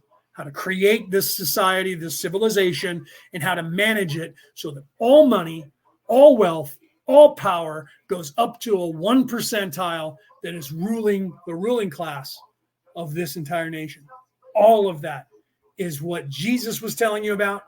2,000 years ago, it was already going on. That is what Lao Tzu was telling you about, and the Buddha 2,700 years ago was going on. And further back than that, all the way back to Marduk 14,000 years ago, was still going on already. Okay? This is what you need to know. And you don't know it until you do. The more you're stuck in 3D, the less you know and the less you'll ever know, because I need to be an influencer. I need to have clicks. I need to have likes. I need to have money. I need to have power. I need to have fame. And I don't care how I get it, because I'm about me, because I'm in service to self. Okay? And that is the truth of what's going on here. That'll be in my book. That's going to be coming out someday soon to a theater near you. I'll let you guys know about that when I, after the first of the year, then I'm going to get on my publicist and go, where the fuck is the first draft of this thing that you've had for 5 months now? You've had for almost for a half a year. Where is it? Do I have to sue you because you're not giving me, you're not going forward with it? Because somebody in your company, the algorithm or somebody caught on to what I was trying to publish, and now you guys are sitting on it. Okay, so they will either publish it or you'll hear me talking about a lawyer suing them, and I will send it to another publisher and sue these people and get millions of dollars for them sitting on my book. And I'll win. Because if that's what they're doing, and we can prove that they're taking longer than they would with anybody else on average, I'm going to get a lot of millions of dollars over it. Okay, so that's why I'm just waiting, and people are like, why are you not worried about it? Because it's a win-win for me. They either publish it and I get it out to the world, or I publish it and get it out to the world and they get sued. And in a couple of years, I make millions of dollars off of them and my book. Either way, it's a win-win for me. See? All right, guys. I love you guys. I'll either see you tomorrow on Jacqueline Taylor's show, and you guys will hear us talking about whatever is going to be, we're going to be talking about tomorrow. Or I'll see you guys next Friday, which will be the first show of 2024, because we will no longer be in 2023, right? All right, guys, I love you guys. Have a great night. Have a great weekend, the finishing portion of this week. Have a great New Year's if I don't talk to you either tomorrow or prior to New Year's. Happy New Year's to you around the world. And I'll see you guys in 2024, or I'll see you tomorrow. All right, peace. Have a great night. Have a great day. Good morning, good afternoon, good evening, or good morrow, depending on where in the world you are tuning into this show.